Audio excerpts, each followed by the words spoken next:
Good evening, everyone. Thank you for joining us here at Vails Fire Department. For those of you who do not know me, I'm Assemblyman Colin Schmidt. Welcome to the Fighting 99th Assembly District. For anyone who's from out of town, greatly appreciate you joining us here tonight. I'd like to start by thanking my fellow Hudson Valley Assemblyman Kevin Byrne from Putnam County for co-hosting with me this evening, and our co-chairs of the Assembly Minority Water Quality Task Force, Michael Petrie and Dan Steck, who have traveled from Long Island and the Capital Region to join us here tonight and have been crisscrossing the state to take testimony, to gather evidence as we work to put together a final report in the coming weeks and months from every corner of the state to help inform legislative and funding priorities going forward. We have many staff in the room from my office and from the Assembly Regional and Capital offices. Bear with me if I forget anybody, apologies. We are greatly appreciative. We have Ken Ronk, Megan Holbert, Kara Matheson, Jake Cataldo, Tom Brundage, Jenna Knight, Emily Gillard, Scott Bauman, Ryan Spinner, Frank Valenti, and Betsy Graham, and a whole host of other people that we couldn't possibly mention that make up the backbone of our teams and made it possible for us to be here this evening. From the very beginning of my term, I have been focusing, and a key priority of mine has been to address water quality and water crises issues that are affecting our Assembly District as well as our entire region and state. Whether it's PFAS, PFOA, and other emerging contaminants, aging infrastructure, depletion of our aquifers, harmful algae blooms, wastewater treatment concerns, certainly the list goes on and on. It isn't just one issue. Many communities may have one issue, many may have a multitude. But at the end of the day, if we do not feel safe turning on our water and drinking the water that comes out of it, or if we are under the threat that one day we turn that faucet on and water doesn't come out, it is unacceptable. This is not a partisan issue, this is a New York issue. At the end of the day, we should have all systems in place to ensure that we have clean, sustainable water for this generation and all generations to come. I've met with many local and regional entities, government leaders, concerned citizens on the myriad of issues that we're dealing with. We're going to hear from many of you this evening. Some who were not able to personally be here have submitted written testimony or will be submitting written testimony for the task force to consider going forward. Have partnered with many of the leaders here with me, as well as others on both sides of the aisle on numerous pieces of legislation in my first term regarding water quality, water safety issues. We're going to continue to expand on that going into next session, working with numerous communities in my district. I see Mayor LaFranco from South Blooming Grove, particularly on funding and working to secure grant funding for major infrastructure projects that are critically needed moving forward to ensure that we have safe, reliable, clean drinking water. So without further ado, we're going to have a lot of pre-scheduled testimony. We're going to go over some of the ground rules. We want to make sure we give everyone a chance to be heard. So we're going to have a couple warning signs when everyone's giving testimony, just to say, hey, 30 seconds, just because we want to make sure everyone who's made their way here today gets a chance to be heard, gets a chance to participate in the process. So Kevin, go next. I just want to thank my friend and colleague, Assemblyman Colin Schmidt. He's been a champion for water quality issues up in Albany. I come from across the river, but I'm very familiar with this area. Several years ago, I used to work for a former member of Congress, and I even interned for Sue Kelly years ago when I was back in college. So I'm very familiar with Orange County and the New Windsor area. And a lot of the issues that you face are the same issues that we face over in Putnam County and in northern Westchester along the Hudson River Valley.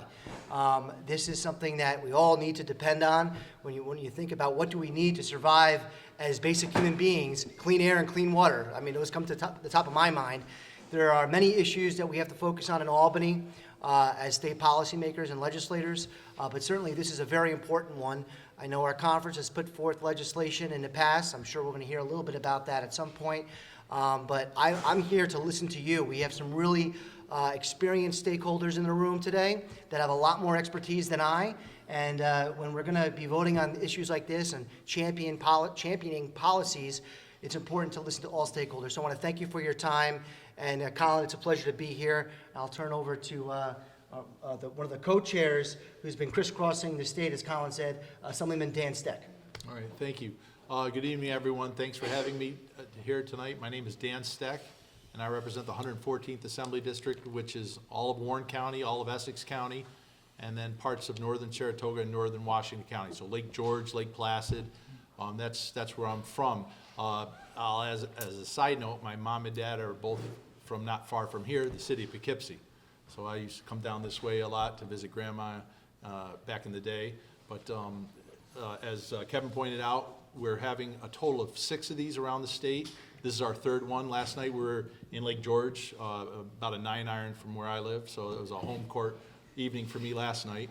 And then last week we were in Herkimer, and then in November we'll have a couple of forums in Suffolk, one in Suffolk County, one in Nassau County, and then another one in New York City.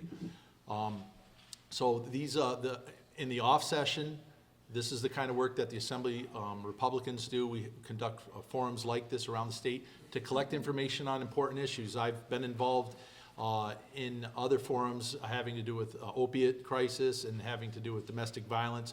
So the idea is that we will pick a couple. There's a higher education one, I think, that's also going on, a workforce development one that's going on right now as well.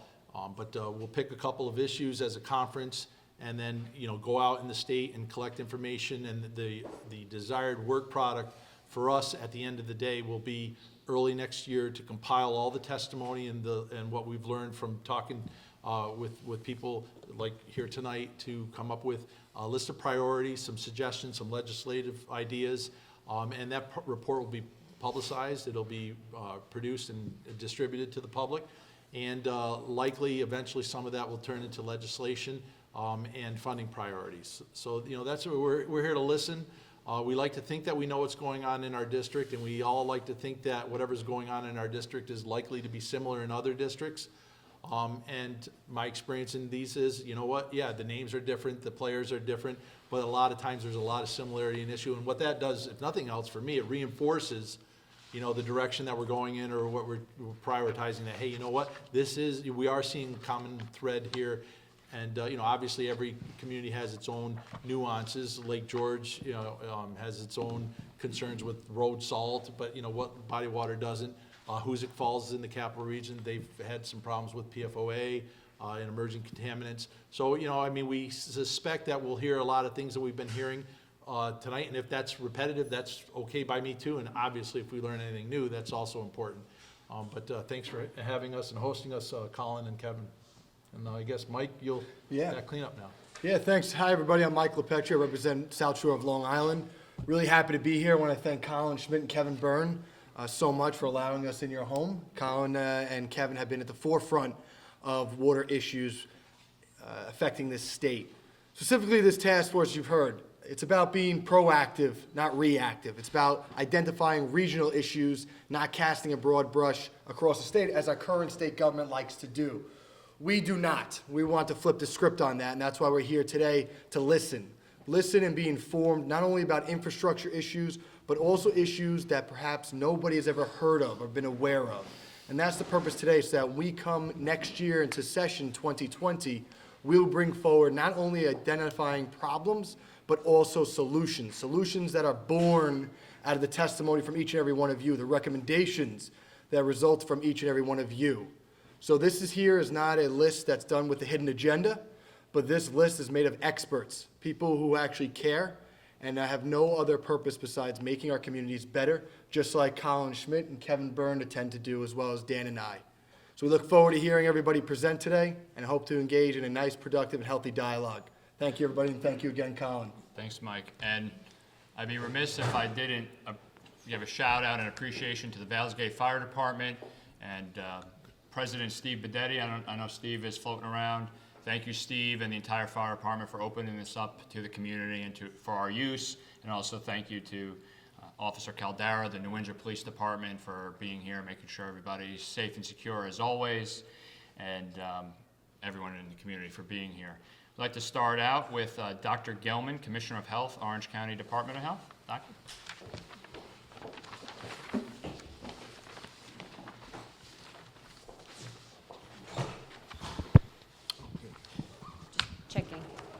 So that, just so everyone knows, the big one is going to the video feed, and then the one on the table there that's the feed in the building. So just for anyone going forward. Sounds good. Thank you very much, Assemblyman Schmidt, and I'd like to thank all of you for, first of all, being here today, and definitely for convening this important panel and having this discussion. In coming up to testify in front of you here today, I was thinking of ways. Is there an echo? A little bit. You might want to put it. Oh, yeah. There we go. I was really thinking of what to kind of summarize the entire direction where I was going to take this talk in. And it was really entitled in my mind's eye as Test the Waters, because it's very important to really rely on evidence-based publications, and we don't necessarily have to use all of our water sources if they are contaminated, but it would definitely behoove us to at least test them. So with that said, PFAS and PFOA initially found as part of the EPA's unregulated contaminant monitoring program that looks at emerging contaminants. Thankfully, the good news is, and some progress finally, because this has taken a while, New York State has draft guidance on PFOS, PFOAs, and 1,4-dioxane for establishment of maximum contaminant levels, and you will hear me refer to them as MCLs for these emerging contaminants. Once implemented, New York State will have the most stringent MCL for PFOS at 10 parts per trillion, and PFOA at 10 parts per trillion in the nation. And the only established MCL for 1,4-dioxane is for 1 part per billion in the nation again. So we are paving the way for having the most stringent guidelines as far as water safety is concerned, at least in draft format at this point. Some water systems in New York State, including Orange County, have already installed treatment for PFOS or PFOA. Testing has shown that correctly designed granular activated carbon GAC filtration has reduced PFOS and PFOA levels effectively to under 2 parts per trillion, which is considered not detected. And we do have long-term but remote data with relation to Orange County, and that's available out of Hoosick Falls, and that's in the capital region. And we do have short-term but local data available in OC to demonstrate efficacy for these. I would also like to mention that New York State, there has been a lot of work done around water safety, and it's much more than just conversations.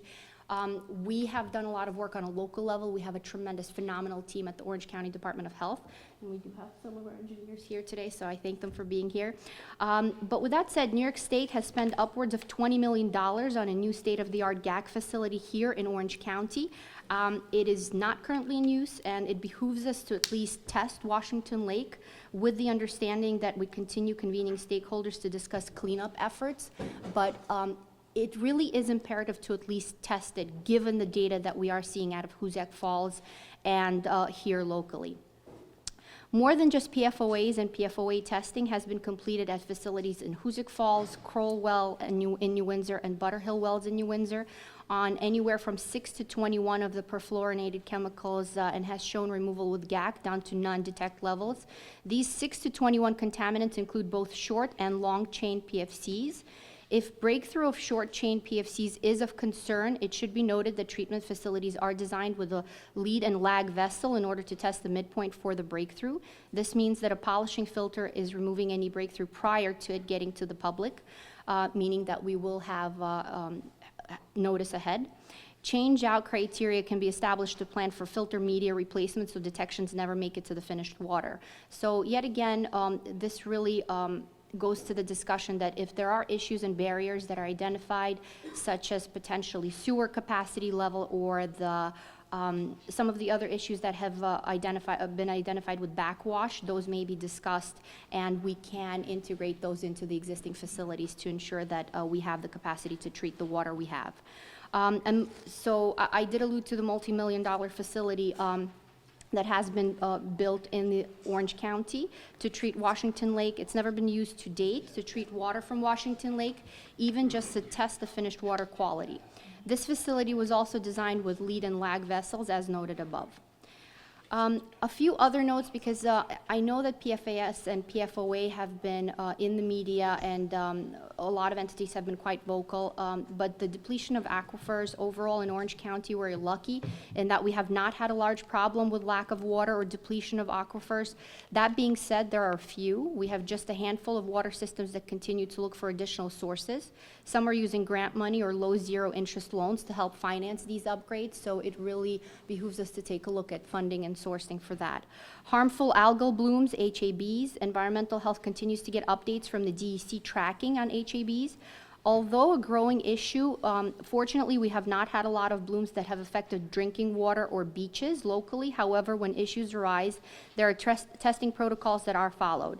That being said, these blooms appear to be on the rise. The task force should look at what types of runoff, for example fertilizers, may be leading to these blooms. This is out of the purview of environmental health, but something that we have a vested interest in overall.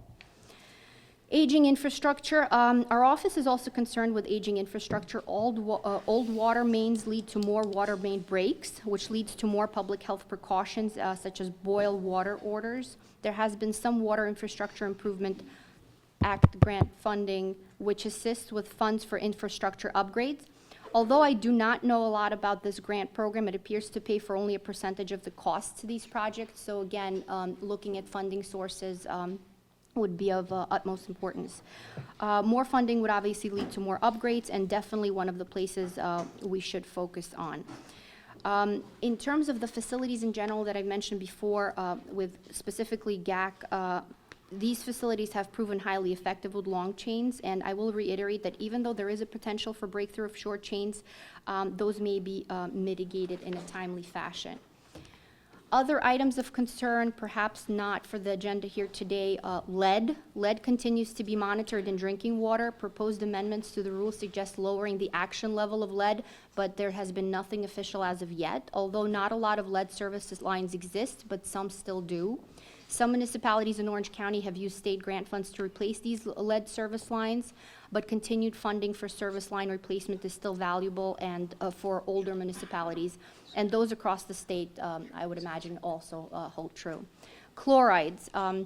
We have not established a statistical analysis just as of yet, but what we're hearing from other counties is that the trends for chlorides in drinking water wells are on the rise, and we are a predominantly well water county. Even though we're not graphing the data currently, the number of MCL violations issued have increased over the last several years. Although chloride has no health effects, it does and it can make water more corrosive and can cause lead leaching. So it's sort of a concurrent problem with lead. Something that the task force may also want to look at, especially since it does not appear that salting the roads has decreased much overall. In terms of just some of the issues, and they may not be issues, they're more of timeline trends that we're seeing. We do have a pending aqueduct shutdown in November, and as we look to infrastructure and really changes, we need to at least consider testing some of the water sources that exist now, although there may be contamination there. In terms of guidelines, I urge you to consider your reference sources and the validity of those sources. It's extremely important to truly have sources that are valid. We recently actually had an inquiry from the media citing a website that is completely off the charts. It was as good as Oprah's top 10 for water safety. I mean, it was truly equivalent to that, where they were citing 10 times adequate levels or 250 times the allowable health dosage with absolutely no valid educational references. So it's important what information is disseminated out to the public. In terms of emerging issues, and I'm actually glad that Assemblyman LePetri brought up the more preemptive and proactive approach rather than reactive. There is much discussion with the pending marijuana legalization and the growth of hemp and agricultural components. So, of course, pesticide use, growing hemp and the potential runoff from growing hemp, marijuana, growth, and the runoff in the water, especially for a well county. So we must assess the potential impact. Currently, there's absolutely no valid data that has been provided even in the states that have legalized.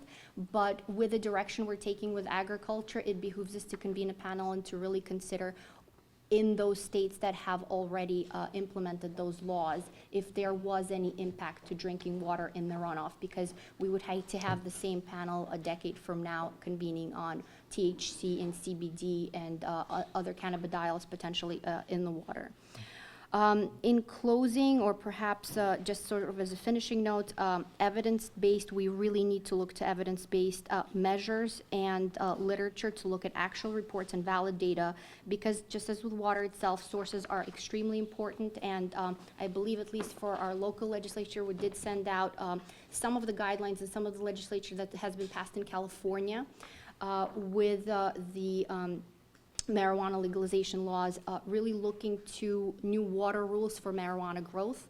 A lot of those, as you can imagine, in California really anchor around water conservation efforts for obvious reasons in California, but they do tend to mention the new statewide requirements that seek to reduce the risk of contamination to tributaries from cannabis farm runoff, which is something to consider preemptively, as you've mentioned before, and they give an example of licensed growers across the state that will be required to provide adequate distance between cultivation operations and streams and wetlands. The requirements also establish rules for reducing erosion from access roads. Obviously, for them, of importance is increasing irrigation efficiency, because it is quite consumptive on energy levels and water as well, and minimizing runoff, handling fertilizers, pesticides, and herbicides safely. With that, I thank you very much for your attention. Thank you, Doctor. Appreciate it. Just a quick question from me. Obviously, there have been some much publicized contamination, PFAS, PFOA. Are there any other areas of concern with PFAS, PFOA that that we should be aware of outside of obviously what's in the Windsor, Newburgh area in Orange County? We have not had any other reports for amounts that would be reportable. Typically, anytime we do receive reports, we're fairly transparent, and the municipalities and the public find out fairly soon after we do. Sure. Thanks. Anybody else? I got a follow-up question. Speaking about the marijuana issue, that's something that's definitely pushed from certain individuals, and that's something that's going to be at the forefront next year, I anticipate at least. With that said, is it simply, have you seen specific, I know you highlighted some legislation in other states regarding marijuana cultivation, but has there been any sort of legislation that you may know of which those states that required, say, personal responsibility for the water that even flows on the cultivator's property, or falls on the property, meaning from rainfall or anything? Have you seen anything like that? So California has had thus far the most extensive law, and I will note that it was passed in December of 2017, so it is quite dated. And they cite actually in the reference article that there is not a lot of evidence-based data out there, even from states that have legalized quite a while ago. And again, we're not stating that it's sort of, there's no assumption that it will result in runoff of any particles into the water, but it really behooves us to examine. But we don't need that. 20 years from now is my point. Where Exactly. Right. We could definitely do this preemptively prior to. Yes. Thank you. Thank you, Doctor. Thank Appreciate you very it. much. Have a Thank you, good day. Doctor. Thanks. Sean Rogan. And there's somebody else. From Putnam County Department of Health, we have Sean Rogan. I know Dr. Mike Neshawat wasn't able to be here, so I'm not sure if he had anything, but Thank- I appreciate you coming here. I echo what Orange County said. Perfect. Fair enough. Thank you very much. From the Orange County Water Authority and Orange County Planning, Dave Church.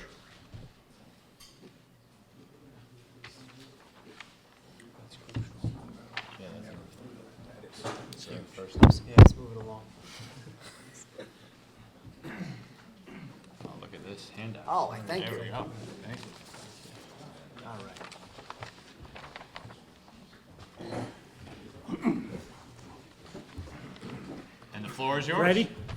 Well, thank you for the opportunity, members of the Assembly, and particular acknowledgement to Assemblyman Schmidt for hosting this. Nothing is more vital to the health and sustainability of our communities, our region, and the state than access to quality water. With this primary function of water, I want to acknowledge that other presenters today, many of whom I respect and work with, will address a range of pressing topics and proposals. To avoid redundancy, I'll focus on some core, unique observations and recommendations learned from our countywide, regional, and community-based work. I'm going to make 3 key points. The first is the vital role of watershed organizations. Throughout our county, region, and state, there's an amazing organizational trend around watersheds. Here in Orange County alone, nearly every major watershed, along with several smaller watersheds, have a group of groups organized and focused on water quality and related land use issues on specific watersheds such as the Wallkill River, the Moodna Creek, the Ramapo River, the Quisea Creek, and maybe soon others such as the Neversink River.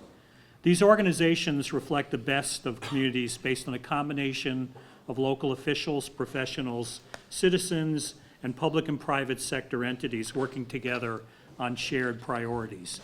Yet most of these watershed organizations are starved for support and heavily reliant on volunteers. New York State could do more to recognize and support these key partnership roles for these community watershed efforts. One way to do that is access to existing funds. I guess there's an inevitable send money question, right?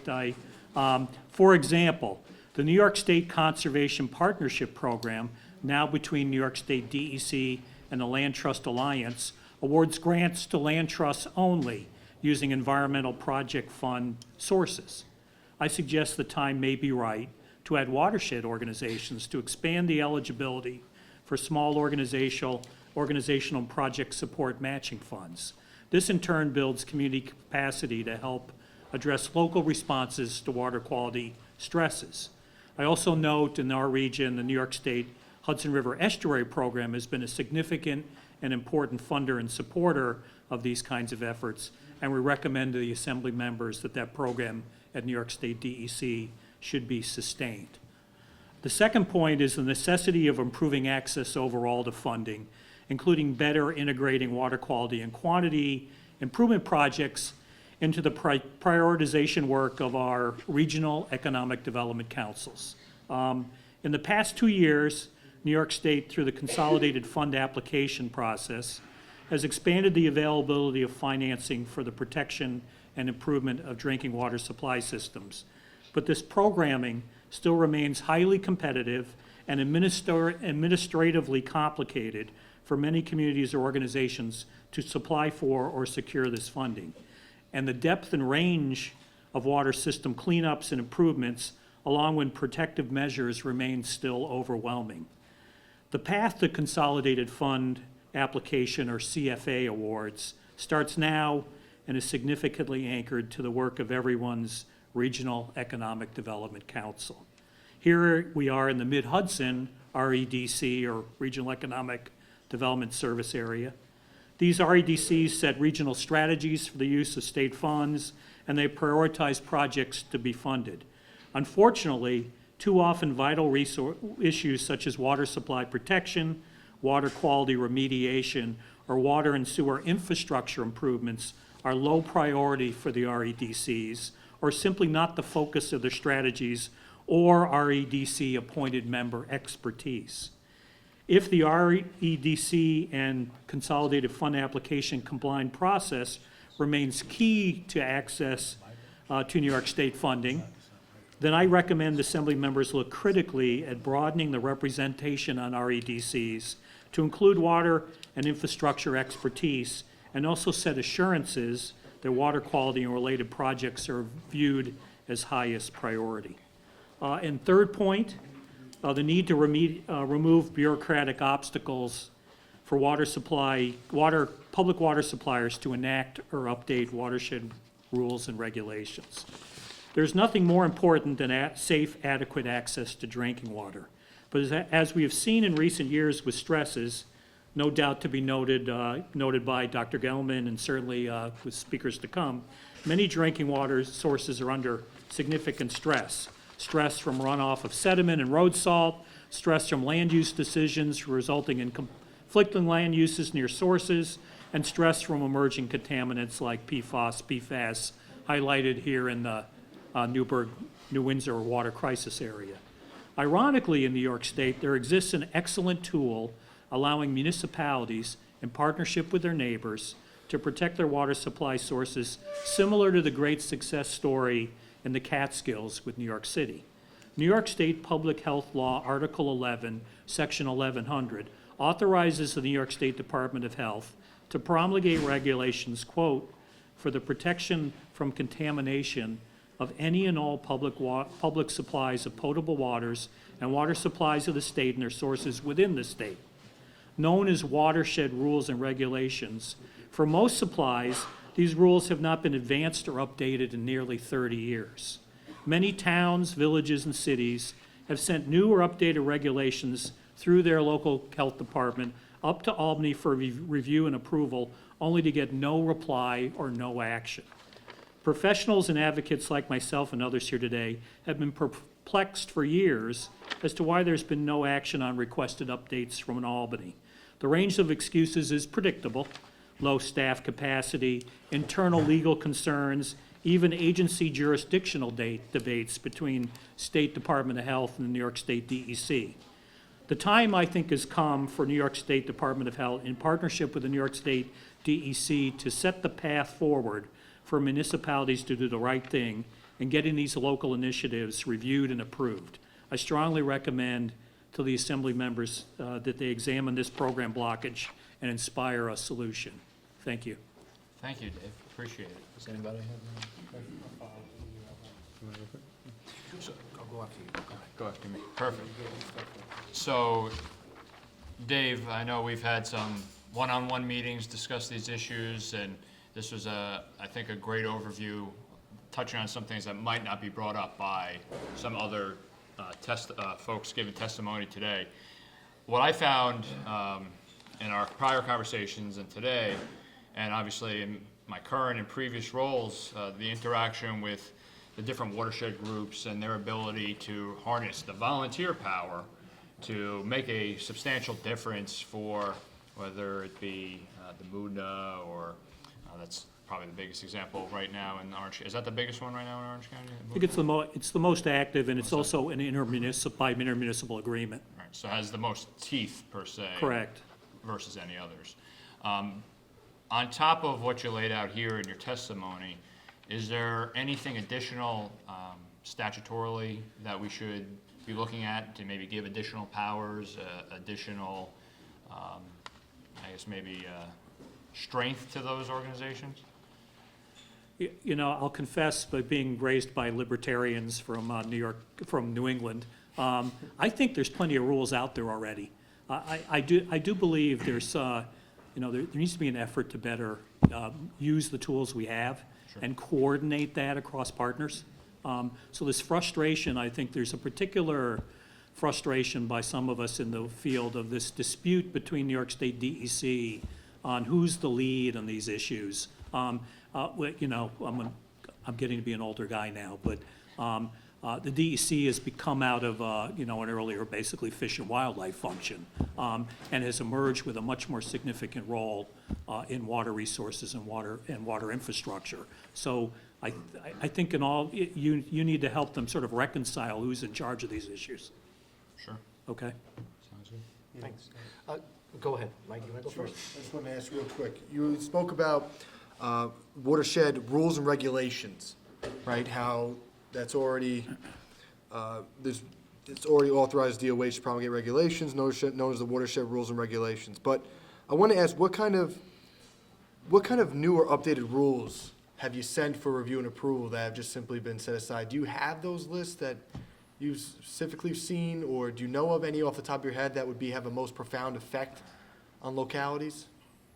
Well, I know anecdotally some. I think that the health department representatives here have a literal list that they've worked actively with public water suppliers. It'd be true, I'm assuming, the other counties as well, and have reviewed those and forwarded those. But generally speaking, all public suppliers, municipal, town, village, city, have had or attempted to have these kinds of watershed rules and regulations. The difficulty is with notable exceptions, Skinny Atlas and Syracuse. There's an effort in the far western Finger Lakes now. County I'm forgetting, but someone later may mention that have been moving these But the big breakthrough, the only one really in 20, 30 years, was the New York City settlement with the Catskill-based communities. So there are old rules that are out there. They reference things like privies and cesspools. They're that old. And regulating those, I don't know anyone that's proposed a cesspool recently. And so there's been efforts, there's some good model language out there to update those, but there's been a blockage in Albany to move those forward on behalf of municipalities. But we can get you a list. I Yeah, we assume the too. health department can do that. Sure. Commissioner, thank you for Sure. your testimony. You had a lot to say, which I appreciate. I think there's a lot of your colleagues in other parts of the state would echo your same concerns. The funding is something we always talk about. It's always a big issue.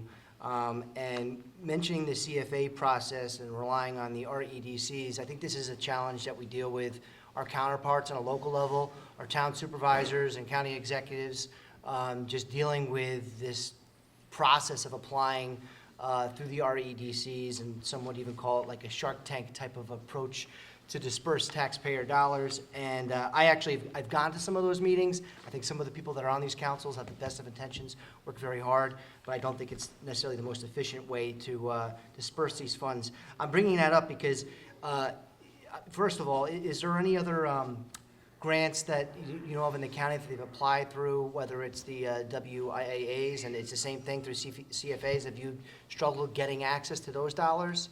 And my lead-in is because I know there's a different proposal. I was going to have my colleague, Mr. Steck, mention it, but I thought it was his bill. It's not. It's a colleague of ours with a Steck with a K.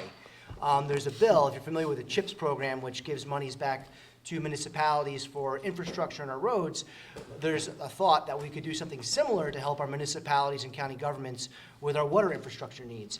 To me, that seems like a much more simpler approach that would cut right through the red tape. We wouldn't have this Shark Tank approach through the REDCs right now. So I was hoping to get some of your feedback on that idea and just your experience, again, if you've applied through the process that we have today. So yes, in fact, I represented the county executive at some REDC meetings, and so I'm familiar with that. I have to say the Environmental Facilities Corporation has been doing some excellent work, as well as the new programming at New York State DEC for localities, but it is complicated and hard to apply. You essentially, to be effective, probably need to get a professional to help you, which means you're upfronting funds, which I think leaves a body of local governments and organizations and water supply interests aside because they don't have the capacity. So it's kind of like the people who know how to play the game win. So I do second the CHIPS idea. I think that would be incredible if there were kind of ready sort of formulaic access to funding. Modeled after something like the CHIPS program is a very good idea. Okay, thank you. And then one other question, it's kind of generic. You mentioned about some of the rules and regs that are a bit maybe obsolete or outdated or now some burdensome. Do you know of anything our counterparts in other states may be doing? Is there anything, I mean, I represent Putnam and Northern Westchester, where we neighbor Connecticut, and I know you guys are right near Pennsylvania and New Jersey. Are there anything you hear from your counterparts, and this is really a broader question, not specific to funding, but that they're doing that perhaps we should be looking at in New York State? Yeah, I'm a Massachusetts transplant, although I've been here a while. For example, the Community Preservation Act, something that we've worked on here, is a different thing in New England. It's actually a more generic opportunity for localities to collect certain taxes and use it more broadly. So that may be a model, authorizing that for communities to raise certain tax funds, pick your favorite thing. In this case, in New York State, it's proposed to a real estate transfer tax. But Massachusetts, Connecticut have looked at other models where they can actually put that towards infrastructure needs as well. So that may be something to look at from the New England states. Okay, thank you. Okay, sure. The bill that Kevin was mentioning, it was originally carried by our then Assembly colleague, Jim Tedesco, and now he's Senator Tedesco. He's carrying it in the Senate, and as Kevin pointed out, the main Assembly sponsor is Phil Steck, S-T-E-C-K. So I've been telling everybody, it took me 40 years to get people to learn how to spell my name. He spells it wrong.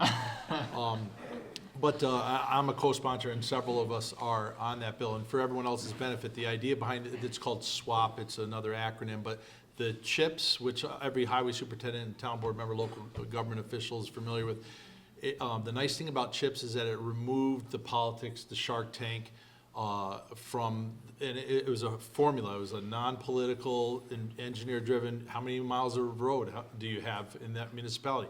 Something that's just based on physical reality on the ground. And the SWAP idea is to do something similar with, size of distribution, the length of pipe, how many, diameter pipe, how many gallons you're pushing through.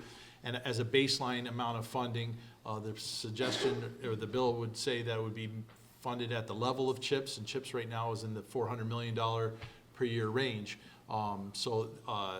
As a baseline, and then perhaps for other programs, the EFC and grant application, CFA programs for expansions or things like that would be, I would think, in addition to that baseline. I'm spending just a minute on this for everyone's benefit here, because not everyone is as intimately familiar with this as certainly you are.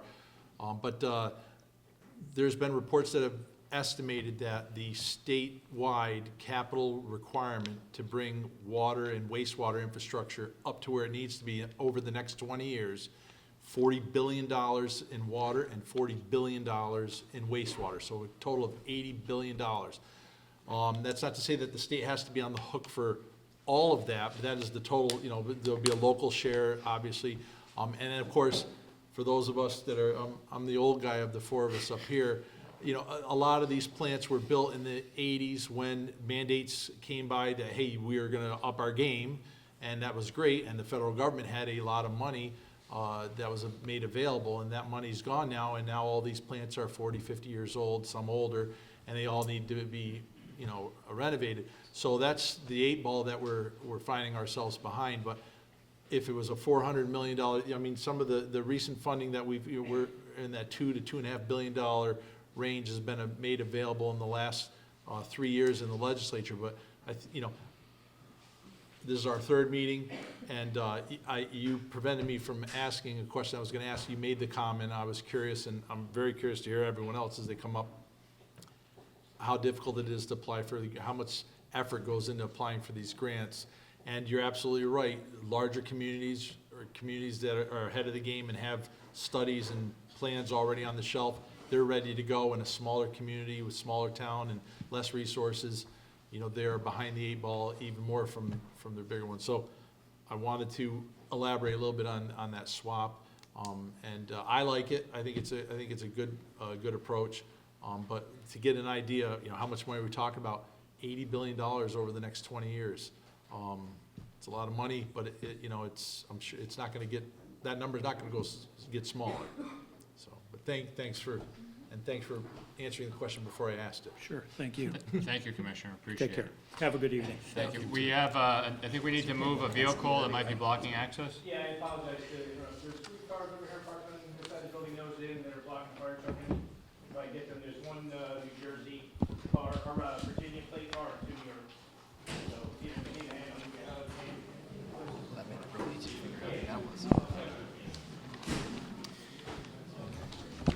Is Jay here? Jay Beaumont? Oh, there he is. Oh, just, yeah.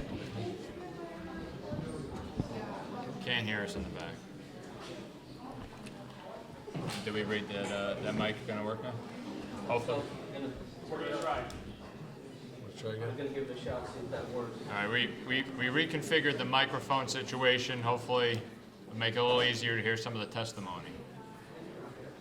I guess everybody thought they had a Virginia plate. I mean, I know people are leaving the state. All right. All right, Jay, floor is yours. Okay, thank you. On the agenda, I'm listed as the former executive director of the Orange County Water Authority. That's true. Today, I am the chairman of the Moona Creek Watershed Intermunicipal Council. We are in the Moona Creek Watershed right now. And the council is a formal intermunicipal organization, 15 towns and villages, and the Orange County Water Authority, and several nonprofits and non-voting members. We are working to maintain the enhanced water quality and ecological health of the creek and its tributaries. I'd like to address 3 issues, one of which I'm going to start with PFAS. I'm not going to say much more other than to say that the 3 locations of PFAS contamination in Orange County are in the Moonda Creek watershed. The southeast part of the airport drains into Silver Stream. There's some, which goes into the Moonda at the very mouth of the Moonda. New Windsor as well, so they found PFAS there. And near Beaver Dam Lake, near the village of Washingtonville, there's additional PFAS found in the groundwater up there. I'll let that be. The second thing is construction, erosion, and sediment control. We've had, because of the wet year last year, we had serious sedimentation of the Otterkill in our watershed, one of the main tributaries. The reason that was such a problem was that we have extremely silty soils in this county. And there are very large disturbances of the construction areas. Therefore, the silt particles become suspended in the runoff, and they stay suspended for 4 days or more, so it's very hard to get them out. Runoff after large rainstorms in the area may overwhelm the erosion and sediment control measures. The result is a significant sediment load washing into neighboring streams and wetlands. Most erosion and sediment control measures do not prevent the escape of sediment. Rather, conventional erosion and sediment control measures just reduce it or maybe minimize it. The last line of defense is sediment ponds, and if they are designed correctly, they will let the sediment settle. Unfortunately, often they aren't designed correctly, and before the sediment has a chance to settle, the water is released downstream. The New York State DEC has plans to update the New York State standards and specifications for erosion and sediment control, and we ask that they pay particular attention to the problems associated with very silty soils, because that seems to be the biggest headache associated with erosion and sediment control. The last thing is salt. The commissioner mentioned chlorides. Road salt, certainly one of the big problems.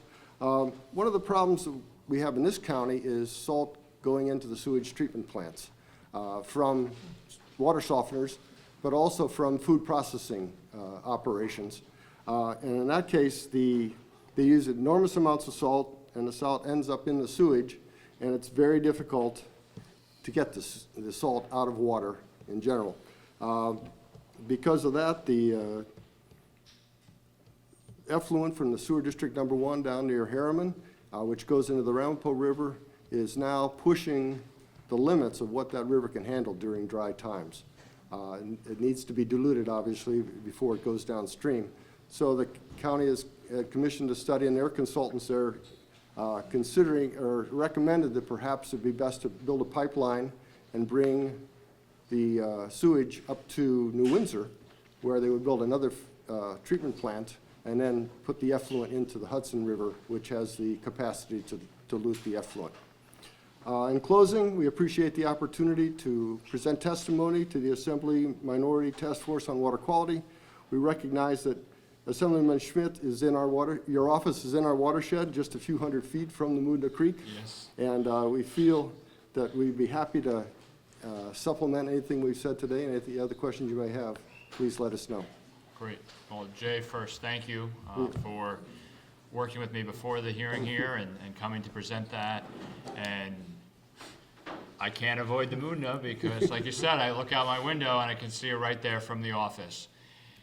I want to, you touched on, I think, a lot of timely and sensitive points, but obviously, and particularly in the Moonda watershed, the PFAS-PFOA crisis, and how you mentioned, obviously, a strong focus, so the attention has been in the Newburgh contamination, followed by New Windsor, but we really see how the impacts are beyond just what might get the headlines, and that we have private wells up in the Beaver Dam Lake area. We have well water contamination along the Moona at different spots. Could you maybe just elaborate quickly on those additional spots or additional areas of concern that you have that might not be getting the attention that others are, but they should be getting the attention of the state or local entities? Well, we learned a lot from the state in their work around the airport. The airport basically flows two ways, if you will. One's east to Silver Stream through the recreation pond, and then there's the western half of the airport flows south into what's called Beaver Dam Lake, and then into the Moona Creek down by just east of Washingtonville. There, they found some PFAS in the groundwater, but apparently the makeup of PFAS is there's multiple molecules, and they can basically fingerprint the type of PFAS. And the stuff they found near Beaver Dam Lake was not the same stuff that they found in Recreation Pond. So they, as far as I know, they don't know where that came from. So it's another mystery that has to be solved. I believe there's some wells in just downstream on Silver Stream, near where Silver Stream goes under the thruway, that are also contaminated. It's insidious. It's everywhere. If you look at a state map, it looks like the state has measles if you put all the PFAS contamination sites on it. Thank you, Jay. I'm good, thank you. You're welcome. Jay, thank you for your time. Appreciate it. Next, Deputy Mayor Egan from Village of Woodbury.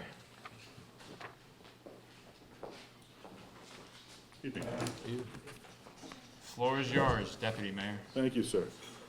So first of all, thank you for the opportunity to address this important water quality task force, and congratulations again to you, Assemblyman Schmidt, for being named to this new body. My name is Tim Egan. I'm here representing the Village of Woodbury as Deputy Mayor. Tonight I'm going to mix it up a little bit and talk about supply and demand. But before I get to that, the $80 billion that you talked about over 20 years for the SWAP project or SWAP concept is only $1 billion more than what we spend in New York State on Medicaid every year. So just to put that into perspective. So water and sewer services are arguably the most important services we as a village provide. Currently, the Village of Woodbury is permitted by the DEC a total withdrawal of just less than 2.5 million gallons per day. We have a current average daily capacity from our wells of about 1.5 million gallons per day and use on average just less than 1 million gallons per day. As a village, we've always strived to keep our water supply abundant and of high quality. In the 10 years I've been on the board, we've added 3 additional wells to our consolidated water system, and we're currently developing an application for an additional well next year. This is all part of our ongoing efforts to keep water supply ahead of growth. Our concern is when neighboring communities dig municipal wells in residential areas and subsequently affect neighboring systems or individual residential wells. An example is the Curious Joe well in Mountainville. That well was permitted for 680,000 gallons per day, but there's no direct monitoring of that usage. It's something we've always had a concern about. We as a village are monitoring the Woodbury Creek levels, and I know that one of our residents is here and he monitors his local creek as well. And neighboring residential wells are being monitored also. But if the water levels drop suddenly, as in the case of wells running dry on Old Country Road in Monroe just last month, this will impact our village's water supply dramatically and very suddenly. So all communities should be entitled to clean and abundant water, but when local demand is in excess of supply, neighboring communities shouldn't suffer. This task force was formed to craft legislation and seek budget funding to avoid unfunded mandates related to new legislation. I ask that you look at legislation and regulation to provide protection to municipal water supplies in the form of forced monitoring, along with regular reporting to neighboring water systems. I would add that there should be penalties to disenfranchise municipalities from negatively affecting their neighbors' water supplies. So I'm going to talk about sewer systems just for a minute. Regarding sewer service, our biggest concern is rapid growth in neighboring areas within the sewer district that outpace the regional plant's ability to keep pace. We believe smart growth zoning, which is what we've incorporated in our comprehensive plan in 2011, coupled with good regional planning for infrastructure development, would result in having the infrastructure facilities in place when needed, avoiding the need for moratoriums on sewer hookups. Without a regular approach to capacity planning, which would allow the infrastructure to catch up with growth, existing residents will be affected. The Ramapo River is classified, as we know, as a wastewater-dominated watershed, and Jay just was talking about that at length. The sewage treatment plant in Harriman is currently over 85% capacity, and is in significant need of update and/or replacement. Sewer treatment is driven by the size of the water body that the effluent discharges into. The increased regulations make the current plant unable to be compliant in the very near future. So all of this means that something new needs to be constructed, and very soon. The Orange County Legislature is currently reviewing options presented to them by Delaware Engineering, their consultant, but my concern is the amount of increased capacity being discussed in the combination of options that they're looking at. The rapid growth we're seeing in neighboring communities, coupled with limited supply of capacity, makes me very concerned that we as a village will simply not be able to keep sewer capacity ahead of demand in the near future. Several years ago, as a village, we purchased an additional 360,000 gallons per day from the county to protect our residents, to hedge our bets a little bit. But there's no more available for the future from the county. We need stronger cooperation and intermunicipal communication at a regional level to ensure everyone gets their fair share of what they need for the future while protecting existing residents and resources. Thank you. Thank you, Tim. I appreciate it. Obviously, I'm sure many in the room, many local leaders and residents know some of the unique circumstances that you're dealing with in the village and in your region of Orange County. Aquifers and well protection, the depletion or overuse. I know we're going to be getting into that with some of the next speakers. And forced monitoring penalties, you named a few.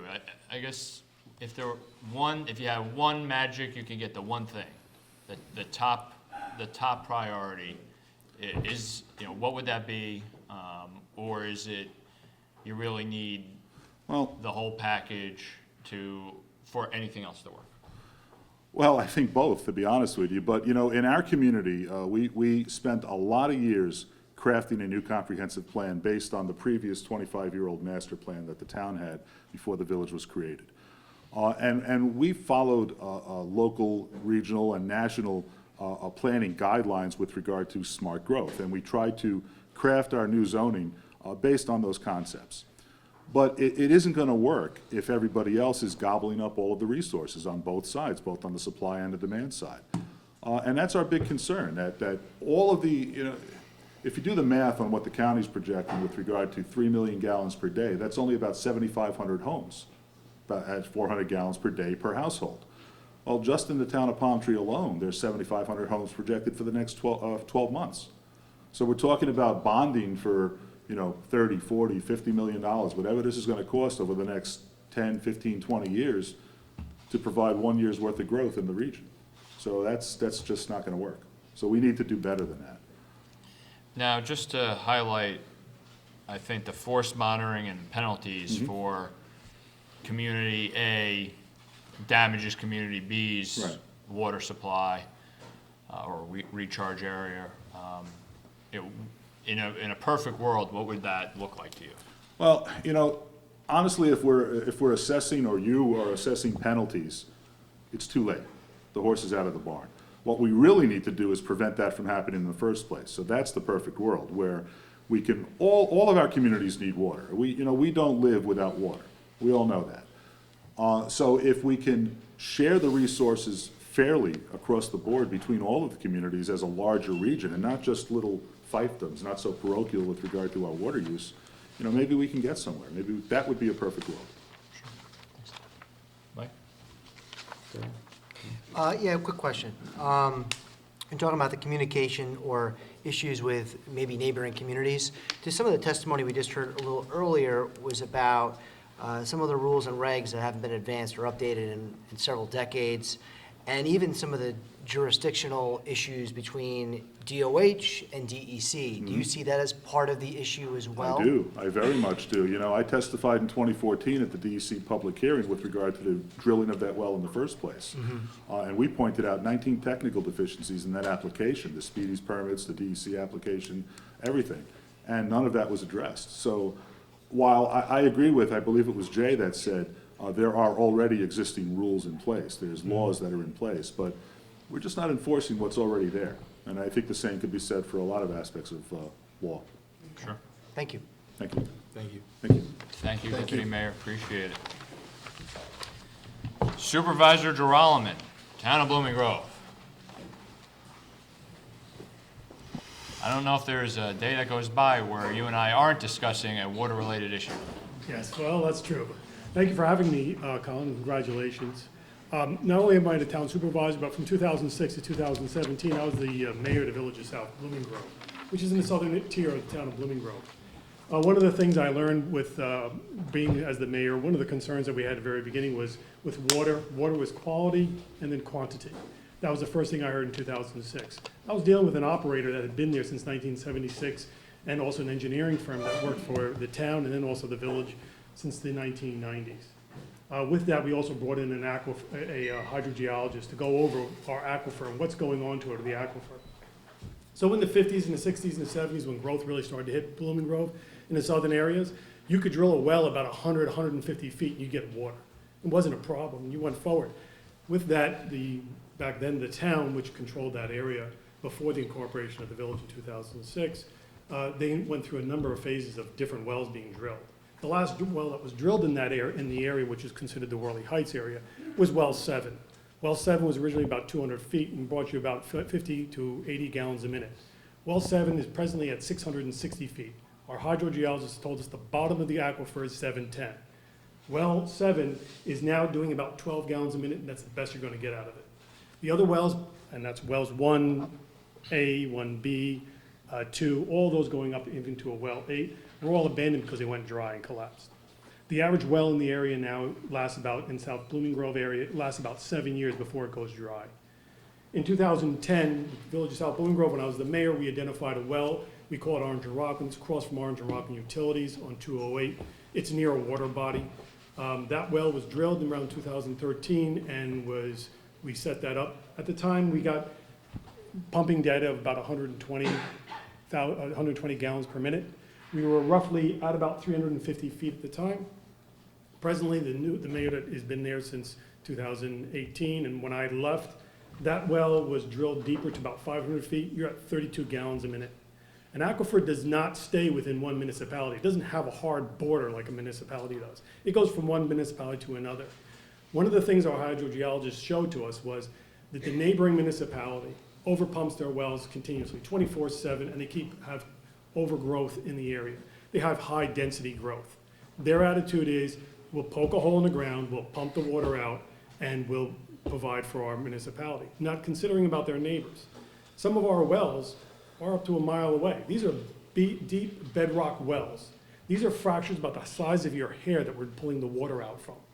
And the thing is that the influence area that you're pulling that water from is coming from all different municipalities. And you've heard previously in the town of Monroe, they presently have private wells that have gone dry. And I've talked to the town supervisor of Monroe, and he's reaffirmed that, and he asked me to mention something about that as well.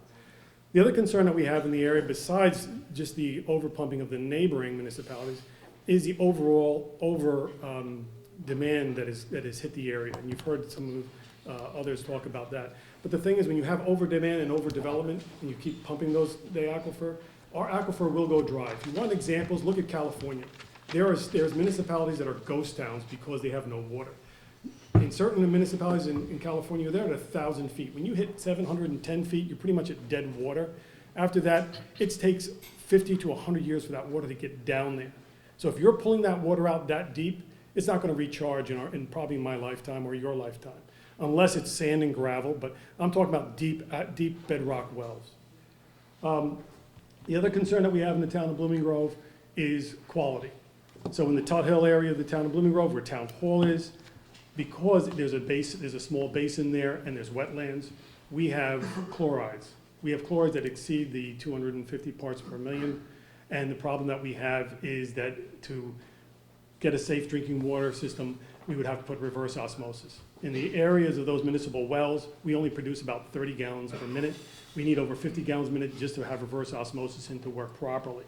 In the eastern part of the town of Blooming Grove, we have the Salisbury Mills in the village of Washingtonville. We have PFOAs in that area. One of the things, and you've heard this also, we need the DEC to enforce the laws today that they have on the books, and we need to look forward to get new laws. Maybe we go to California and look at some of their laws, and then enforce those laws to protect our aquifer. If we don't protect our aquifer today and provide quality and quantity, that aquifer will go dry. or we will not be able to use that water because it's contaminated. And then the situation is, our municipalities will cease to exist. Your house is only worth that value when it has safe drinking water and you have septic or sewage. If you lose the safe drinking water, what do you think your value of your houses are? You've had it out in Long Island where they've had issues with quality. Here, we're dealing with quality, and now quantity has trumped quality, and it still does that. And if we allow, and a lot of these are municipalities over pumping their wells.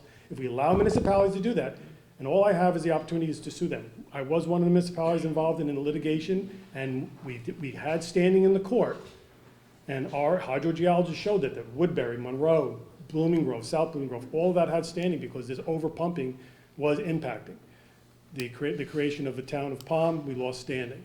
But we did have our hydrogeologists prove that. And if we enforce the laws that the state has now and look forward to get model laws, like you've heard before, to protect aquifers, it'll protect our municipalities. If you don't, we're gonna end up like California, we're gonna have ghost towns because we're not gonna have safe potable water or any potable water.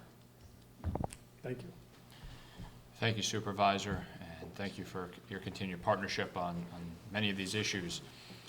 Talking about the aquifer protection, obviously looking at model legislation coupled with the enforcement ability, ensuring that everyone should be treated equally, no community should be getting special treatment when it comes to doing right by all residents, regardless of where they come from.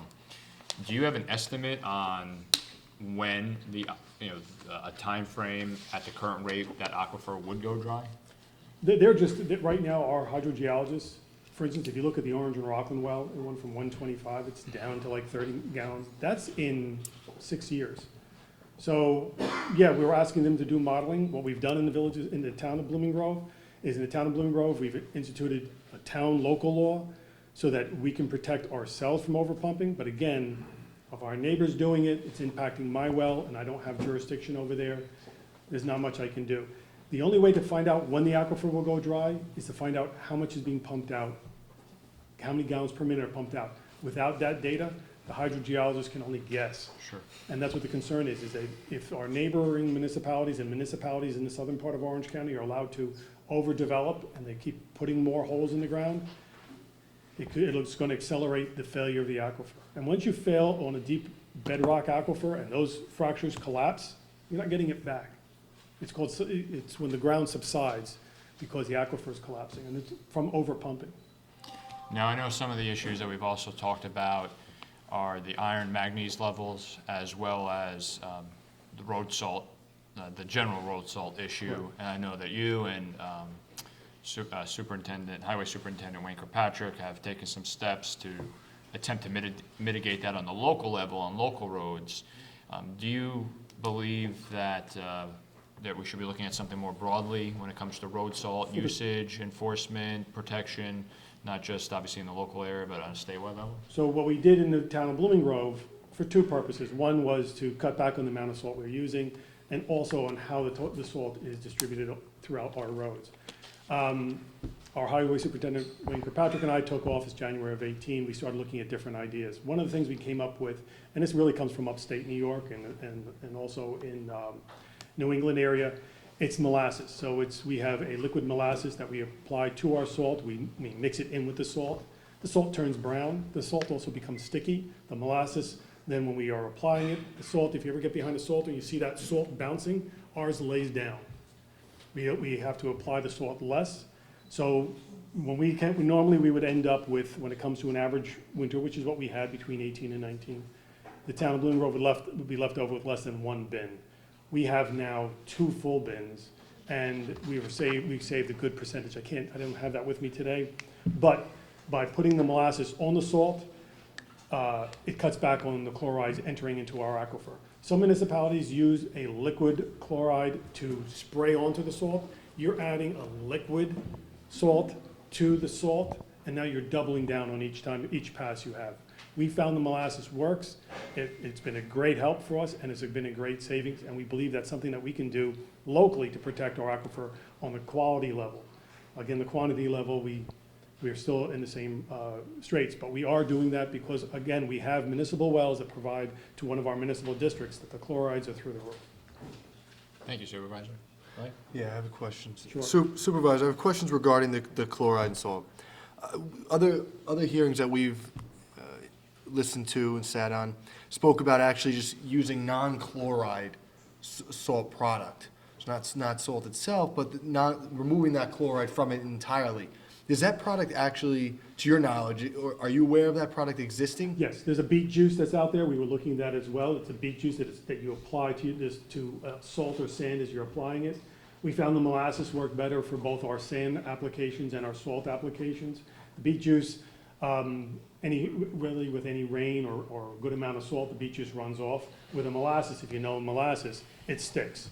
It sticks and stays longer, so the But the molasses- chloride still exists, is my point. I'm talking Correct. about where the product itself is removed. There's a beet juice that we were being introduced to when they were talking to us about it. The concern with that is you're applying more to it, more to the roads. We don't know what the long-term effect is with the beet juice.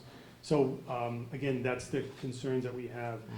But also remember, like, in where we are, we have our situation where our chlorides, we have only 2 town roads that are attributing really to that chlorides. We have State Route 94.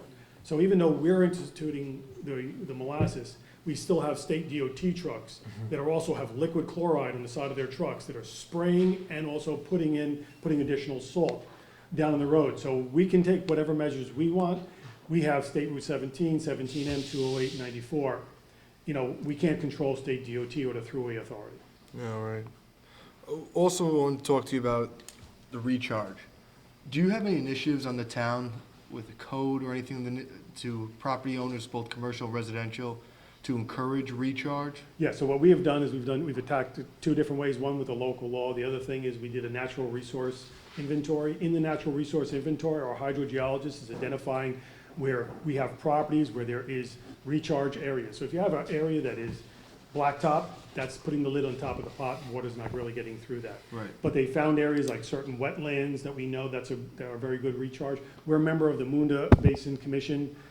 They work with us, they work with this natural resource inventory. So this group, and they're all volunteers except for our hydrogeologist and our engineer from McGoey Hauser Netzel, that provided the expertise on it. They were able to identify this is where aquifer recharge is taking place, this property really it's not. So with that, we're looking to protect those properties, and we're looking to do possibly a PDR that we could somehow protect it, because some of those areas are still farm areas. We have 3 farms in the town of Blooming Grove, so some of those we would like to protect that aquifer recharge areas. Have you looked at all with the town, something I looked into, I've done some research on, looked at surrounding states, brought this up at other hearings too. Have you looked at all the idea when milling and repaving town roadways to instead use porous asphalt? Have you looked into that at all? We've looked at porous asphalt mostly for parking areas. There becomes Yeah. a challenge with, municipal roads, so when we're trying to cut back on salt and we're using sand then fills those porous areas, and then it doesn't become viable anymore. But we do have in our MS4 program, your stormwater retention ponds. Those also are another way of creating some type of recharge, where the water comes off the road, goes into our culvert, our catch basins, our culvert pipes, and go to a stormwater retention pond and stays in the area rather than hitting a stream and hitting an expressway to the Hudson River. What did you see with the cost though from the town, from a porous asphalt versus a regular asphalt? I'd have to, so my engineer is here, Mike Weeks, he may be able to give a little bit more explanation on that. I know it's more expensive. It is, There's also a higher maintenance. So not only do you have to have a street sweeper, but you have to have a regen, which is more of a vacuum cleaner, to vacuum out those areas that have pores. And again, so the average street sweeper is about $280,000. And those regen ones, which are more like a vacuum, from what I was told, they're more in the $300,000 range for those type of, and then again, you have to have one that can service that area and service that blacktop. What about if it was in the parking lots only? So the parking lot, we could do, again, you could cut back on how you're servicing. If you're just plowing there, you're saying no salt, no sand in the area, Right. then you can get a small portable one that you could vacuum that parking lot area. Okay, And that gives you a recharge area in parking areas. correct. That's what I'm trying to think of the Yep. options. All right. Thank you. I'm good, thank you. Oh, thank you. Thank you. Thank you very much. Thank you, Supervisor, appreciate it. Mike Weeks, Town Engineer, man who wears many hats.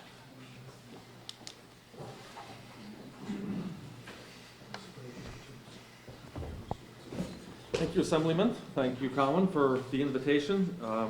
Thank you to address the committee in regards to how important our water resources are. So as Colin said, I'm town engineer for the town of Blooming Grove. I have a consulting engineering firm, and we represent a lot of municipalities in Orange County. And really, one of the biggest challenges I think that faces the majority of our clients is providing reliable, safe drinking water to their residents. Water resources face a host of threats, including depletion of aquifers and contamination by pollutants. Of the communities we represent, we see really both of these issues, community by community. Aging infrastructure is also a very large concern. The majority of these smaller municipalities that we represent have systems that were constructed by developers, not really developed for long-term use, and then the towns have ended up taking them over. So the towns have ended up with really poorly constructed systems that are mostly now in dire need of improvements. And the towns, unfortunately, don't often have the funds to upgrade those systems. Right here in Newburgh, New Windsor area, we've heard a lot about it tonight. We've got both surface and groundwater supplies that have been impacted with a new emerging contaminant, PFOA and PFOS. And, this is something the emerging contaminants is something that's not going away. As science and technology advance, we are able to detect these contaminants at lower and lower levels, and we've obviously discovering more health impacts with some of these man-made products that we didn't realize previously. The larger drinking water suppliers every 5 years or so are required by EPA to start testing for these new contaminants, and that's kind of how we found PFOA and PFOS is, 10 years ago we'd never heard of it really, at least in my world. We're testing, PFAs we're testing down to parts per trillion, which is, just for perspective, is 30 seconds in a million years. So it's tough to kind of, from an engineering standpoint, sometimes deal with. We're talking about something that is such a small quantity, but there are, proven impacts associated with it. So on the other side, in the other side of the county, town of Blooming Grove, village of South Blooming Grove, we're seeing more quantity issues than we are really, this level of contaminants. And we're struggling there with increase in demand due to population changes and a decrease in available supply. And, you heard Supervisor Drelleman talk quite a bit about some of the wells we have there, the bedrock wells, where it's just confined aquifers and there's a limited capacity to pump those wells. Eventually they just go dry. From my perspective, really, and we heard Commissioner Church talk about it, the state does have a lot of programs for financing and funding for municipalities. The process is not easy. Something we assist our clients with on a year-round basis.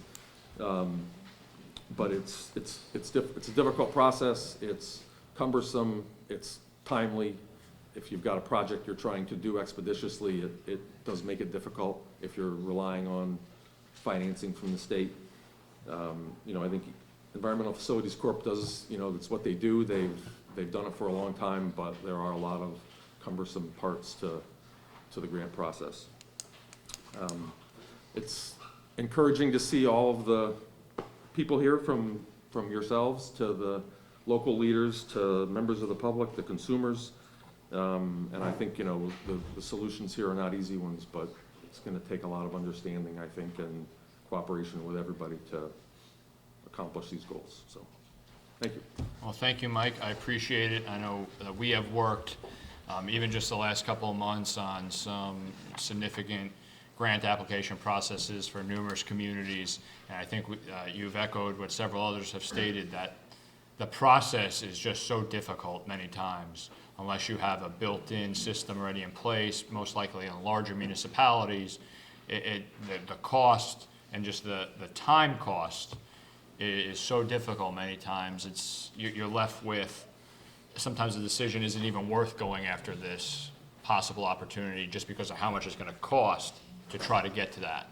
So would you, it sounds like you're in agreement that we need to, in more ways than one, simplify this process, whether it's a complete overhaul, a new system, but it needs to be more simplified to give a greater equal opportunity for those who might not have those in-house, in-network opportunities to apply. Yeah, I mean, lots of times, you know, when I've got a municipality that says, hey, what about, you know, there must be grant money.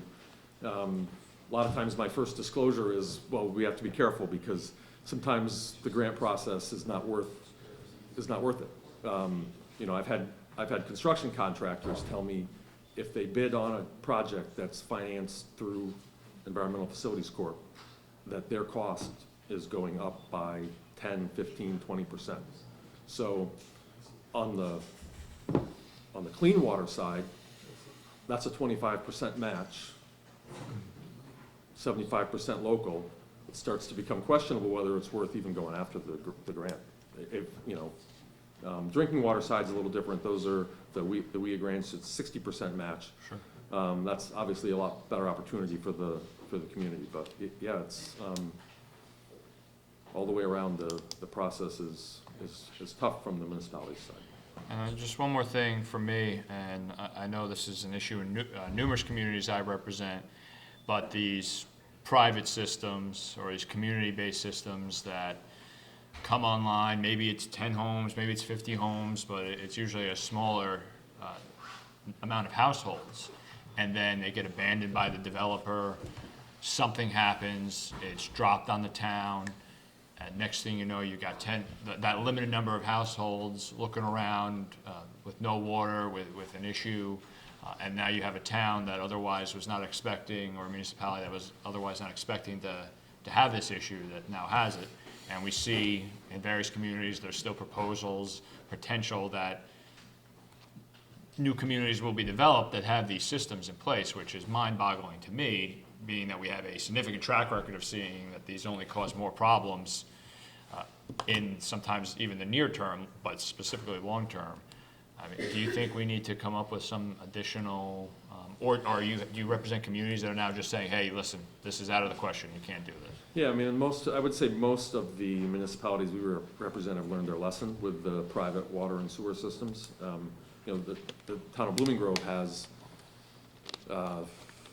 3 or 4 private water systems that are, you know, 100 connections and less, 2 sewer systems that are of similar size, and you know, we're looking at infrastructure that's 30, 40, 50 years old, and millions to replace on the backs of 100 homes, 100 connections. It's just not economically feasible.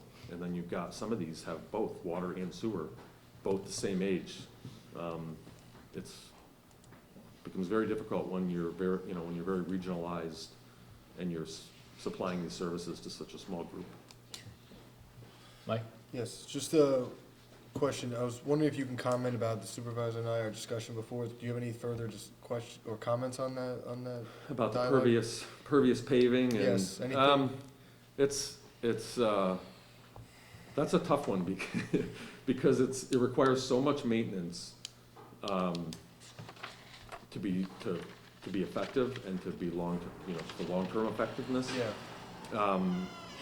You know, I know it's one of the things that the DEC promotes in their stormwater management, and, you know, we do see it in some of the developments, but it's, from a long-term maintenance perspective, it's a little bit of a double-edged sword in terms of whether it's worthwhile or not.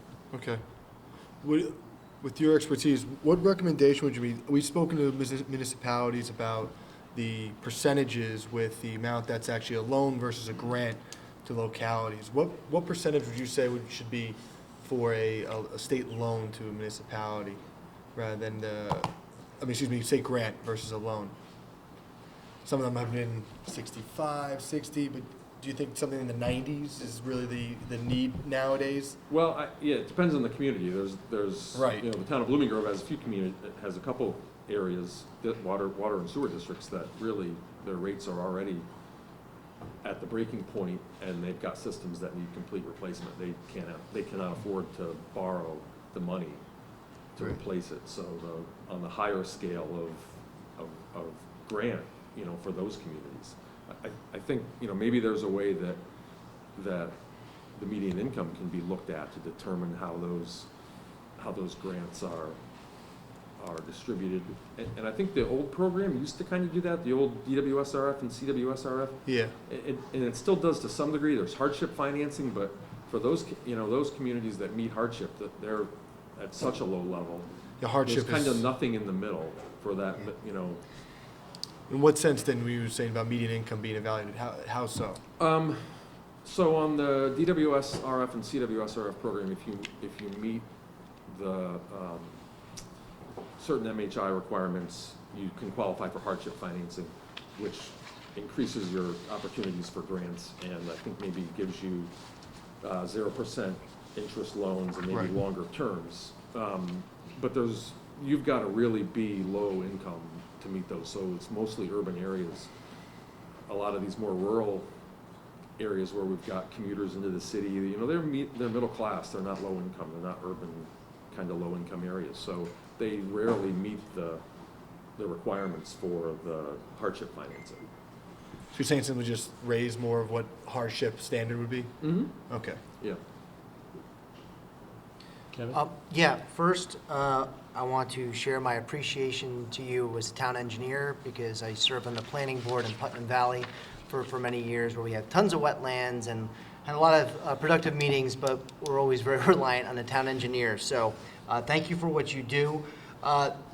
Similar to what my colleague, Assemblyman LaPetri, was asking about with the financing question, have you found any challenges with the local municipalities to try to come up with a local share? And I bring this up because there's a municipality I represent in Westchester County that has applied for funding through the Environmental Facilities Corporation, and the local share portion, I think they were trying to use some East of Hudson watershed funds, and I think there's some restrictions based on where those local shares come from. It can't be like, say, from a separate state grant, things like that. So have you seen any issues with folks trying to come up with that local share, not being able to use other resources that otherwise maybe they would be able to?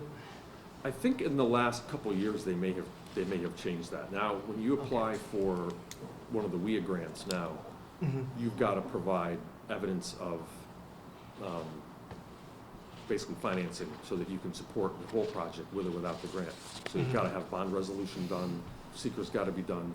They've really kind of, and this is just my interpretation, but it seems like they've really gone away from people just throwing something at the grant application process. You've really got to have a real project now in order to qualify. And part of that is you've got to have financing in place in order to qualify, in order to make application for a grant. And there is a process if you've got other, you know, we're dealing with this in South Blooming Grove, they've got 2 other grants. We made application for one of the WIA grants for their water system. And they just treat how they distribute their local share a little differently based on the other grants that they have. So Okay. you are able, at least in my experience, you are able to do that.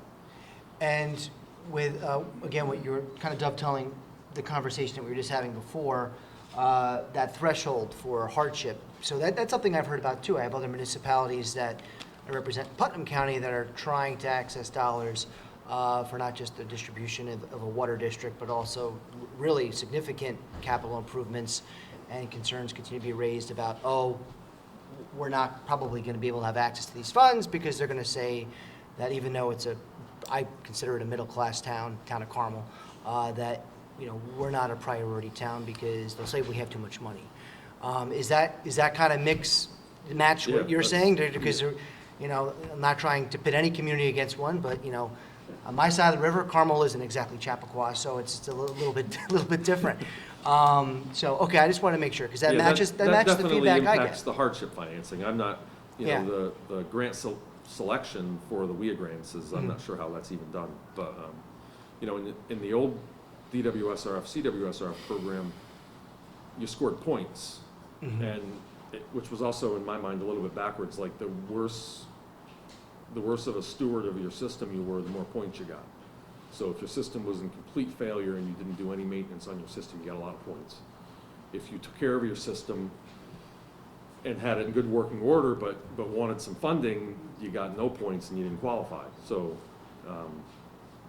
it's, Almost creating an incentive not to do what yeah, you know, want to and do. there's a lot of the things Okay. still out there. If you have a consent order with DEC, that moves you up to the top of the list for funding, Okay. which is, I see both sides, but the communities that are doing the right thing then kind of are penalized for doing the right thing, so. Thank you. Thank you. Thank you. Thank you, Mayor. Mayor LaFranco, South Blooming Grove. It's the same. It's a symbol. You guys deal with that public policy. How you doing, Mayor? Good, how are you, Colin? I think another official that I talk with probably multiple times a day about water. Exactly, So absolutely. floor is yours. Thank you.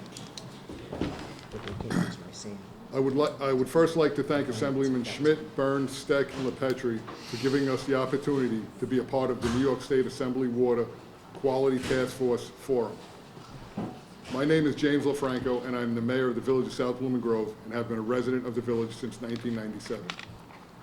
I am well aware that water has been an issue in our village long before I moved here.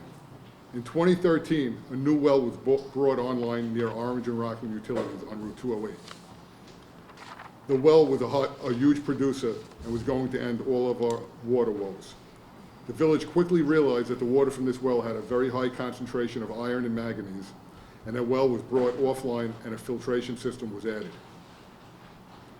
Here we are 6 years later, and that same well only produces a quarter of what it originally produced. And our village is forced to rely on well sources that are not filtered and has caused much grief amongst our residents. In parts of the village, the water is so discolored, bathroom fixtures are stained, loads of laundry have been ruined, and residents are forced to purchase water to use for drinking and cooking. The village of South Blooming Grove is in the process of securing a filtration system for the wells that serve half of our residents. We will also be drilling test wells. We are working with hydrogeologists to find good locations for these new test wells. We must find new water sources to alleviate our water shortage. We have borrowed $1 million to fund this project. We had no choice. Our residents deserve clean drinking water.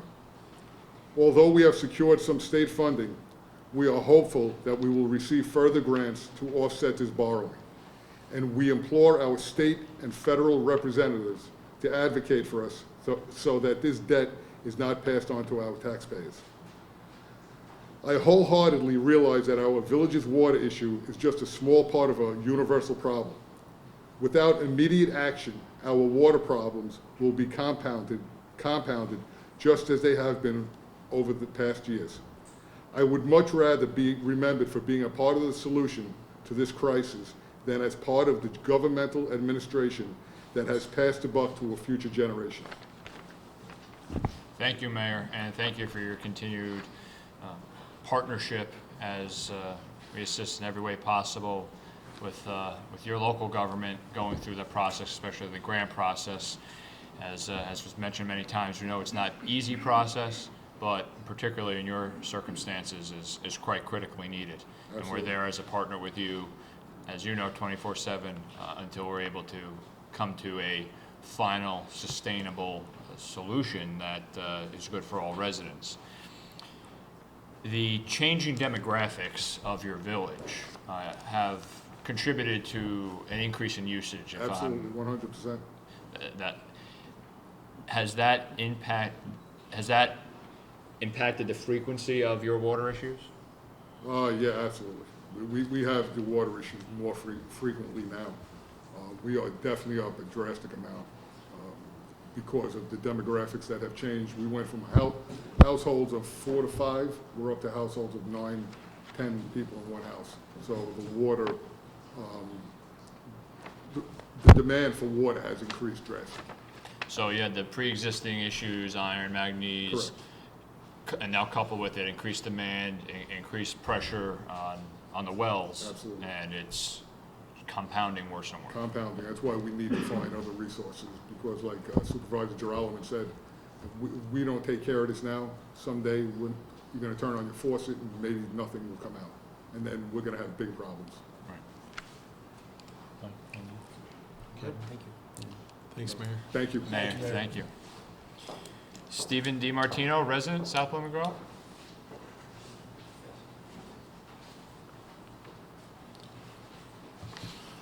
Hello.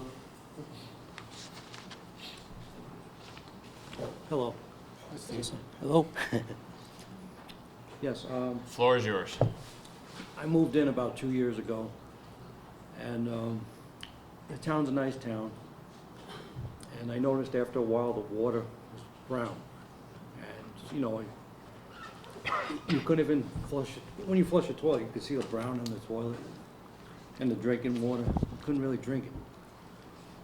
And, you know, I had to put a filtration system in my house. This just shows you an idea of what I'm dealing with. And so you can't drink it, you can't cook with it. I take a shower with it, but I feel like I haven't showered in 2 years. So that's what I'm dealing with. And I know there's a water shortage issue too with the neighboring towns. And, you know, that's part of the problem. That's probably a bigger issue, because if you run out of water, that's, you know, more of a problem. But at least I like to drink clean water someday, you know.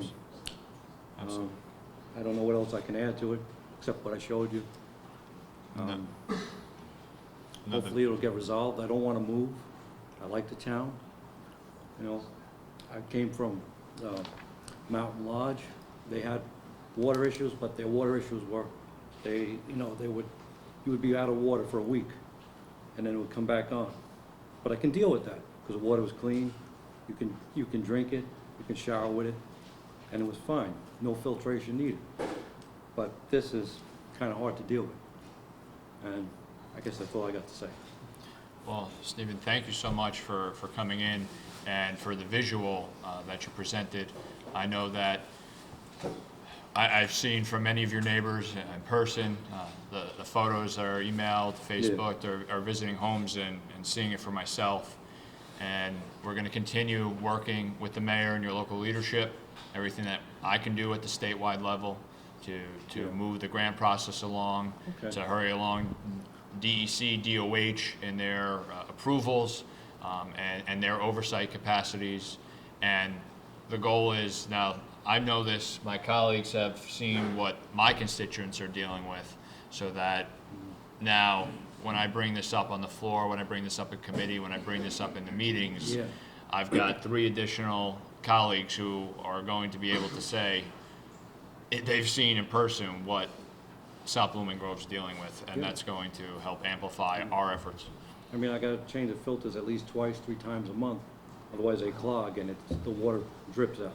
That's how much sediment or whatever that brown stuff is. Absolutely. Well, thank you. And so it's a cost on money, and it costs me money plus bottled water, cooking water. When did you move in? Was this a couple of years? About 2 years ago. And it's safe to assume you're the homeowner too?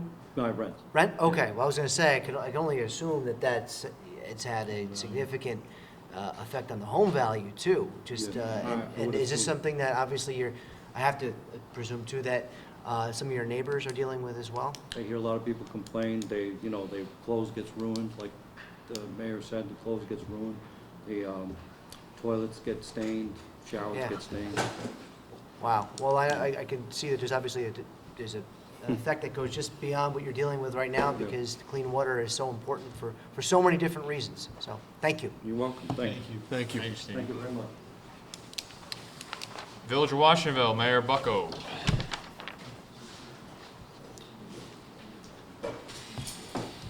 How's it going, Mayor? Going well. Good to see you. Same here. I just want to thank everyone for being here tonight and listening to the concerns that it seems like we all have with surrounding towns and so forth. Like Colin had said, I'm the mayor of the Village of Washingtonville. Some of the same issues that we have, as well as that the same thing with the neighbors. We have 2 wells that provide the village with approximately 400,000 gallons a day. We have 1,800 customers, okay, so households. We also have 3 school buildings within the village, middle school, high school, and elementary school. So during the day, our population is much larger than it is at night. Our school district is very large, so the people, especially when it comes to the middle school and high school, okay, the students are on the bus for a very long time, okay? I liked, some of the ideas that I heard tonight, and I'm certainly going to look into implementing them. But the 2 wells that we have, but Washingtonville many years ago drilled 8 wells, and 6 of those wells still have not been tested. So if we could somehow bring those 6 wells into our water system, it could maybe alleviate some of the problems that our neighbors have, okay, from, giving them the water. We have 2 water tanks, okay? One of them is older than the other. I don't know the shape of them, but I will be, calling for an inspection of them, very soon. You brought up a wastewater plant. Okay, we are 85% complete in a brand-new expansion, which will be able to hold 850 gallons per day. It's up 100,000 gallons. Washingtonville is pretty much built out. All right, so I'm hoping that that's going to suffice. But what I'm really concerned with is the infrastructure itself. In many areas of the village, we have transite piping. Transite piping is not used anymore. It's not healthy. So one of my main objectives is to have all that piping removed, okay, as we go and we start to pave the streets, okay, that haven't been paved in years. Washingtonville has a tendency to flood. 2011 with Irene. You mentioned that you could see the Moodna from your office. Hopefully, your office is not in the Moodna. But at any time that could happen. But we have been addressing the problems with the various committees. Okay, but I'm really concerned with more of the old infrastructure that we have, like I said. And I don't know how to address that. Somehow I have to come up with the solution to pay back EFC. Okay, it's a $13 million project. We received a $3 million grant. $5 million is a no-interest loan. $5 million is a low-interest loan. I don't want to raise any taxes, water taxes. I just think it's just a hidden tax. But something has to be done. So, with the grants, if there's any grant money out there available, I think it would benefit the village itself. But like I said earlier, if we connect all of these wells, if they're still good, who knows? Okay, I think it would benefit the community around us, the various communities around us. Right. Thank you. Thank you, Mayor. Thank you for coming in. Thank you, Mayor. And I think the 6 additional wells that you mentioned, so none of them currently are producing actively. One of them is producing salt. Okay. That can't be. So, no, that's not good. We're not using that for anything. But there are some that, and like I said, they were dug back in 2006, 2010. Sure. All right, so who knows if they're good anymore. It seems like that might be something partnering with some of the other municipal officials in the region. We can Yes. maybe explore, share that out over, and maybe it is a solution that we can help facilitate through my office in an intermunicipal way with potentially, depending if they're still good, for future planning purposes. Anybody else? All right, thank you, Mayor. Thank you, Mayor. You're off the hot seat. I remember going to the Washingtonville Fire Department after Irene, it was crazy. Yes. Mike Trainer, Water Superintendent, Village of Cornwall and Hudson, and one of our volunteer firemen, fire chiefs. Yeah, How's it going, Mike? Thank you. thank you. Let me begin by thanking Assemblyman Schmidt and all the assembly members here this evening as part of the Water Quality Task Force. Water quality concerns of our local officials, our residents, and licensed water operators such as myself is of the utmost importance. I've been employed with the Village of Cornwall for 25 years. During that time, I've risen through the ranks from labor to now the position of water superintendent. Every day, the number one priority of myself and my staff is providing a safe and adequate supply of drinking water. This is a priority across the state, all corners of the state. And on a side note, we've talked about a lot of things. Licensed water treatment operators are becoming a thing of the past. We have more retiring than we have new ones coming in the door. Water quality is not a new concern of ours.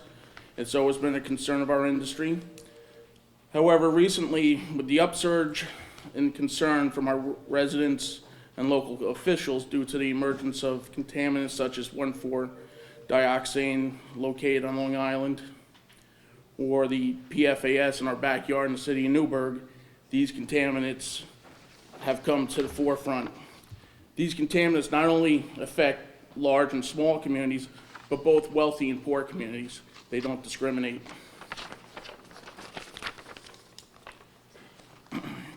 While the PFAS contamination came to light in our neighboring city of Newburgh, our water supply was tested as well. Low levels of this contaminant was found. And as Colin said before, our contamination has not hit the headlines. And it's important to know that it's not just in the New Windsor and Newburgh supplies. It's also been discovered in Beaver Dam Lake. Our groundwater supply is adjacent to the Moodna Creek. The Beaver Dam Lake empties into the Moodna Creek above our well supply. Initially, in 2016, our groundwater tested at 3.4 parts per trillion. Over the time, since then, it's dissipated to almost undetectable. However, the Beaver Dam Lake has been drained for a dam project. There's no water in it. Our big concern is currently our well facility is undergoing a $1.7 million upgrade. It's going to double our supply, our ability. At the same time, we've reduced our production numbers by about 40%. This cost is being borne solely on our ratepayers, and we feel that once Beaver Dam Lake is filled back up, it could threaten our supply should the PFAS return. The costs of such projects are very intimidating to our elected officials and residents. With the origins of our water system dating back to 1895, our system is costly to maintain, and the need for capital improvements are never ending. Over the years, we found it very difficult to compete with our other municipalities for grant funding to assist us with meeting these needs. Many of the grant funding programs available are based on a community's household median income. Unfortunately for our community, our HMI is above the threshold for most of these programs.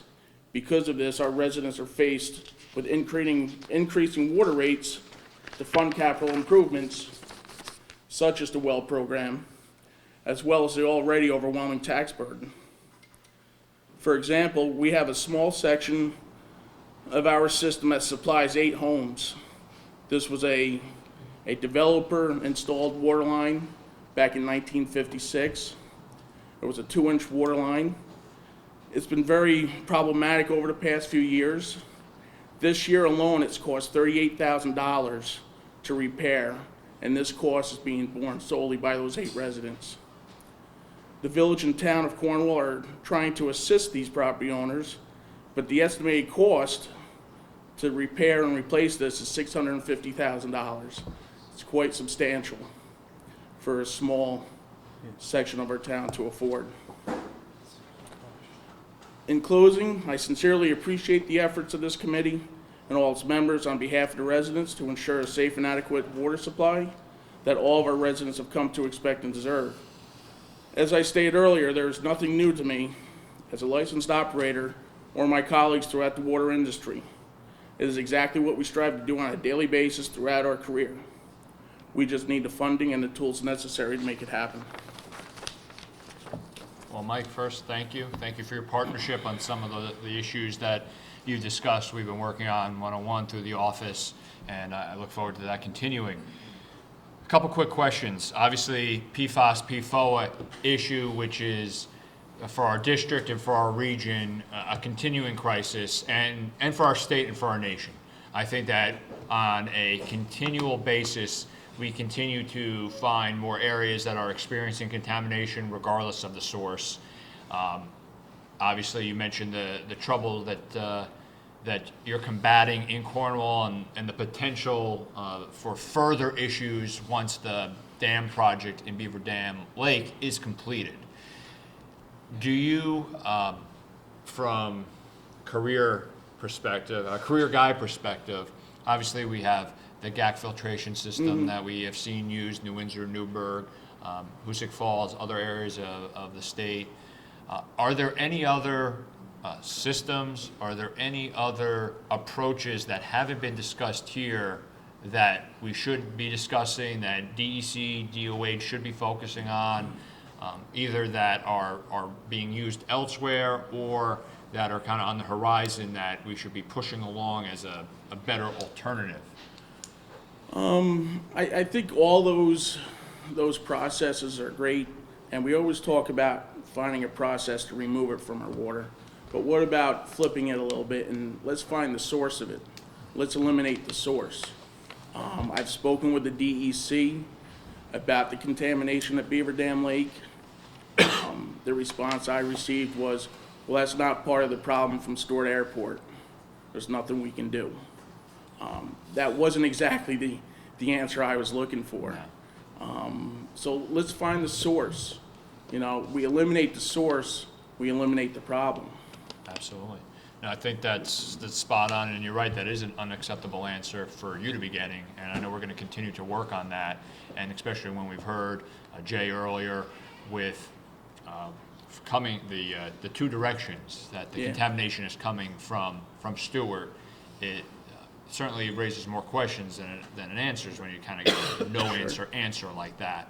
So we certainly need to continue to hold the state agencies accountable and the federal government, who, based on all the facts that we have at the current time, is the sole perpetrator of this contamination. Exactly.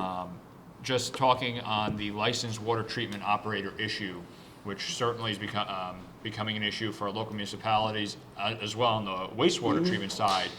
Are there any suggestions that you have as a career guy that I'm sure in 50 years you want to retire as well? Yeah. They're not going to let you go for another 50 years, but you know, what can we do? Is there incentives? Is there education? What can we do to show that, hey, this is a career path that you can, it's a great lifestyle for your family, for yourself. Sure. Look at us. There's opportunity. Sure, there is. You know, and I'm not college educated. I think a lot of kids today are pushed towards college education. There are kids that just simply, once they get out of high school, they don't want to move on to college. They want to find a career to take care of their families, take care of whatever they need. And to educate the kids in the high schools as to what other careers are out there, such as this, would be a good first step. Offering programs, apprenticeships. I've approached our mayor where hopefully, fingers crossed, we'll be able to hire a laborer next fiscal year, and the idea is to train him to become an operator over the next couple of years. Sure. So that's where we really got to start. Great. I think the end of your question would be good for this task force as well as the other task force for the workforce development. So thank you. Okay, thank you. Thank you. Thank you. Appreciate it. But I'm happy to be here tonight. I thought I would, Riverkeeper works throughout the Hudson River watershed, which starts in the High Peaks and comes all the way down to New York Harbor, starts in Rome, New York on the Mohawk River, comes all the way across the state, the largest tributary of the river. But I thought today I would just try to drill down really where are we right here, because we can see many of the major issues facing state and water quality right here in Silver Stream, which is running right by us here today. It's a 4.5-mile stream, about a 7 square mile watershed, so that land area that drains to that stream, only 7 square miles. Starts at Browns Pond, which is the backup water supply for Newburgh, city of Newburgh, as well as the town of New Windsor. It's a man-made lake and has experienced harmful algal blooms. That is a result of excessive nutrients, primarily. So where do those come from? Sewage, including treated sewage, lawn runoff from fertilizers, agricultural runoff of fertilizers, pet waste, you name it. So there are housing developments, there are farms upstream of Browns Pond. The solutions that will be implemented there and elsewhere experiencing harmful algal blooms are coming from the Clean Water Infrastructure Act. So that funding is critically important. There's, for instance, a failing wastewater treatment plant, that one of these plants that was built for a small community and is now, 100 mobile homes. It's no longer maintained. That needs to be upgraded so as one solution to that issue. Farm best management practices in that farmland needs to be addressed. We also see a couple of regulatory issues that we hope can be addressed that are exemplified there. There's a Class C stream that feeds Browns Pond. As a water source, all streams feeding a water supply should be Class A, protected at the highest levels by our state regulations under the Clean Water Act. But we see, in fact, there's a lot of errors in those maps. We see them all the time. This Class C stream is feeding a drinking water supply. Class C streams lack protections for encroachment from development. You can come in and essentially move the stream, you can disturb the stream, you can build right up to it and remove that natural filter that does the work of protecting our drinking water better than any filter ever will do. So if we want to protect drinking water at source, we have to come back to that basic natural protection in every instance possible. Protecting those Class C streams is part of that. Protecting small wetlands as well, another bill that's being proposed right now. There are examples right in that Browns Pond watershed of wetlands that are less than 12.4 acres. So you can go in, you can drain them, you can fill them with no state oversight, nobody looking to even see if it's a good idea. We want to give the state a stake in being able to protect communities like New Windsor and Newburgh through that process. As you follow that stream down, again, 4.5 miles long stream out of Browns Pond, it flows down through New Windsor past Route 207, Moores Hill Road. That area becomes a more residential area, more commercial development, a lot of pavement, a lot of driveways. Again, all of that runoff we see from rainstorm tonight, all of that is ultimately going into that stream. That stream is then diverted, or has been for most of the last 100 years, to fill Washington Lake, city of Newburgh's primary drinking water supply. So if you're following me, all of that runoff from all of that paved area is flowing into the drinking water supply for 30,000 people. Among the issues that we can deal with that are associated with having a built environment that includes these kinds of paved surfaces is a restriction on the use of coal tar sealants. Other states have taken this action. Coal tar sealants include a number of contaminants from the base of coal tar that are carcinogenic and cause other health problems. We can remove those from the driveways so that they're not washing off into our streams and into our drinking water supplies. Of course, this is also the part of the stream where we pick up the PFOA, PFOS, and the other PFAS chemicals in that family. We've talked about those today already. I will just mention that this is a family of chemicals, over 3,000 of them in use. Many of them in use in any given formulation of firefighting foam, but also in a number of other types of products that are in wide use. Regulating these as a class is really what needs to happen to protect public health. One at a time, will only get us so far and will leave communities vulnerable. Also, the issue of treatments come up. We expect to hear from the Department of Defense within days on the treatment technology for the discharge off of the Air National Guard base that is the primary source.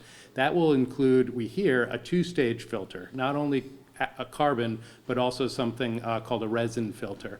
So in other words, a higher level of treatment than the drinking water supply has been provided to date. So we need to make sure that we're using the best technology actually for what people are drinking as well. I also want to underscore something that Dave Church said about the watershed rules and regulations. So all of that development happened within this drinking watershed, putting it at risk from the salt runoff you've heard a lot about, from oils from our cars, all of these contaminants that are going into these drinking water sources. All of those decisions were made by the neighboring towns, not the city, because the reservoirs and the streams that feed them are in the neighboring towns. So with home rule, those decisions were out of the city had no stake. Those updated watershed rules and regulations would finally give those drinking the water some stake in those decisions to be able to protect their drinking water. It's absolutely essential if we're not going to have more of these, to keep that tool in the toolbox and start to use it. Finally, as the stream continues down and passes us, it enters Moodna Creek and then the Hudson River. The fish are contaminated with the same chemical. The health department recommends against eating fish from Silver Stream and from the lower part of Moodna Creek. We haven't tested the fish in the Hudson River, but the herring spawn in Moodna Creek. The striped bass eat the herring. The striped bass are what we're all fishing for right in Newburgh Bay. The boats are filled, if you drive over the Newburgh Beacon Bridge in May, or you're out there on the water, it's full of boats. They're all trying to catch the striped bass. So what are we putting at risk as we watch that contamination flow downstream? We wouldn't expect that the discharge from that stream would have a direct effect, but the Hudson River itself is a drinking water supply, we have to remember. So everything is downstream. 100,000 people, including Poughkeepsie, your relatives, are reliant on the Hudson River itself for drinking water. So all of these infrastructure upgrades throughout the watershed are absolutely essential. And as just a last point, that $80 billion that you talked about being a 20-year investment need, we have to remember also that that's a real underestimate. All of these treatment costs for the emerging contaminants, not included. All of these interventions for harmful algal blooms that have been put on the table, not included. So that was just pipes, pump stations, treatments, just getting back from the 30 or 40 year backlog from when we made those investments initially. So the actual number is much higher, which is one of the reasons we are very interested in the ongoing CHIP-style funding, as well as the continuing grant program, which has been transformational to get some of this addressed. Sure. Thank you. Well, Dan, thank you, and certainly so much that Riverkeeper's working on here in the region. And obviously, the PFAS, PFOA, emerging contaminants, regulating them as a class. So we're looking at the PFAS firefighting foam. We're looking at, people would probably be shocked to realize that the popcorn they might be making in the microwave tonight or on Friday night has PFAS components in it. I know I was shocked when I learned about that, and I know everyone gets shocked when I tell them that. Probably all of our shirts, if they're no iron, stain resistant. Exactly. It's everywhere. The list kind of keeps going on, and those industrial uses have more probably than we're probably wearing more than we're possibly drinking, which is even a broader issue that we haven't really tackled beyond the water contamination issue. But we've talked a lot today about not just responding to what we're dealing with, but being forward-thinking. So obviously, the HABs, microplastics, I know is another issue that you and Riverkeeper are working on, and whatever is next that none of us in this room even are thinking about. Yeah. So what, in your snapshot, so we respond to what we know about, but we know there's unfortunately probably something that we never even heard of that we do this 2 years from now or 10 years from now, we may be. Yeah. So, what should we be doing about the unknown? Well, a couple things I'll mention. One, on the proactive side, just before I get into the kind of chemical issues that might be out there, the human element. And, Dave and others, Jay mentioned building networks of people around watersheds, those watershed groups. It's really important, and the estuary program, our DEC program, is one of the essential ingredients in our region to making those happen. Getting them more support is really important to be proactive on all of these issues. But some of the emerging water concerns that we see, certainly the increase in HABs and the intersection of that with climate change and other intersections with climate change, stronger storms, warmer water, more runoff from those storms. Those are going to just exacerbate all the problems that we have and that we've been talking about, because so much comes back to the runoff and the passage of water, carrying things either overland to the water supply or making our sewage systems overflow. Another is that if you look at our treatment technologies at wastewater treatment plants, we're not removing things like pharmaceuticals. We're not removing things like PFAS chemicals, which, as we just said, are in us, in popcorn, in everything else. So you can calculate with a pretty good degree of accuracy how much PFAS is going to come out of a wastewater treatment plant just based on population, because we all are running it through our bodies as a matter of our daily lives. They're so ubiquitous. So these chemicals are all entering our water, and a place like the Hudson River, that's a drinking water supply but also receives hundreds of millions of gallons of treated discharge every day, it's a real issue. So what are the effects of multiple chemicals at small levels? Pharmaceuticals are there to have an effect on our bodies, and they're out in the environment, and then we're ingesting them again in our drinking water in many cases. So that's an important emerging issue that over time we're going to have to really contend with. Thank you. Yeah. And we'll have more written testimony, and we'll be happy to illuminate on expand on some of those other things. Great. Sure. Dan, something that hasn't been brought up yet, it's probably like an odd comment to some extent. One of the bills I've noticed that we vote on a lot, a style of bill that we vote on a lot up in Albany, are these inland waterway designation bills. And we've significantly expanded the list of designated inland waterways. Yeah. I know I've had conversations during my first term with representatives at Riverkeeper, because we had the Peekskill Hollow Creek that went right through Putnam County. It also feeds the Hudson River estuary and serves as a supply of drinking water for the city of Peekskill That's as right. well. Now, some communities, I'm not sure if they've been able to really access dollars through the revitalization program, Coastal Inland Waterway Revitalization Program. Have you found that to be effective? Like towns, municipalities being able to make full use of that? Are there ways that we can expand that list further to help some of these communities? Obviously, the Peekskill Hollow Creek was one that I'm intimately familiar with in my district, but certainly a lot of even the lake communities that are dealing with all these HABs, the harmful algal blooms throughout the Hudson Valley. Can you give any feedback on that program? Yeah, I thank you for the question. It's actually been a concern that, that line in the EPF is a waterfront revitalization line, but it funds a lot of watershed planning, or it can. Yeah. And I haven't seen a lot of projects funded in the watershed planning category in recent years. And I don't know what the reason is. Obviously, waterfront revitalization is a good goal. Also, there's I have the feeling part of it goes back to what Dave was saying about the regional economic development councils.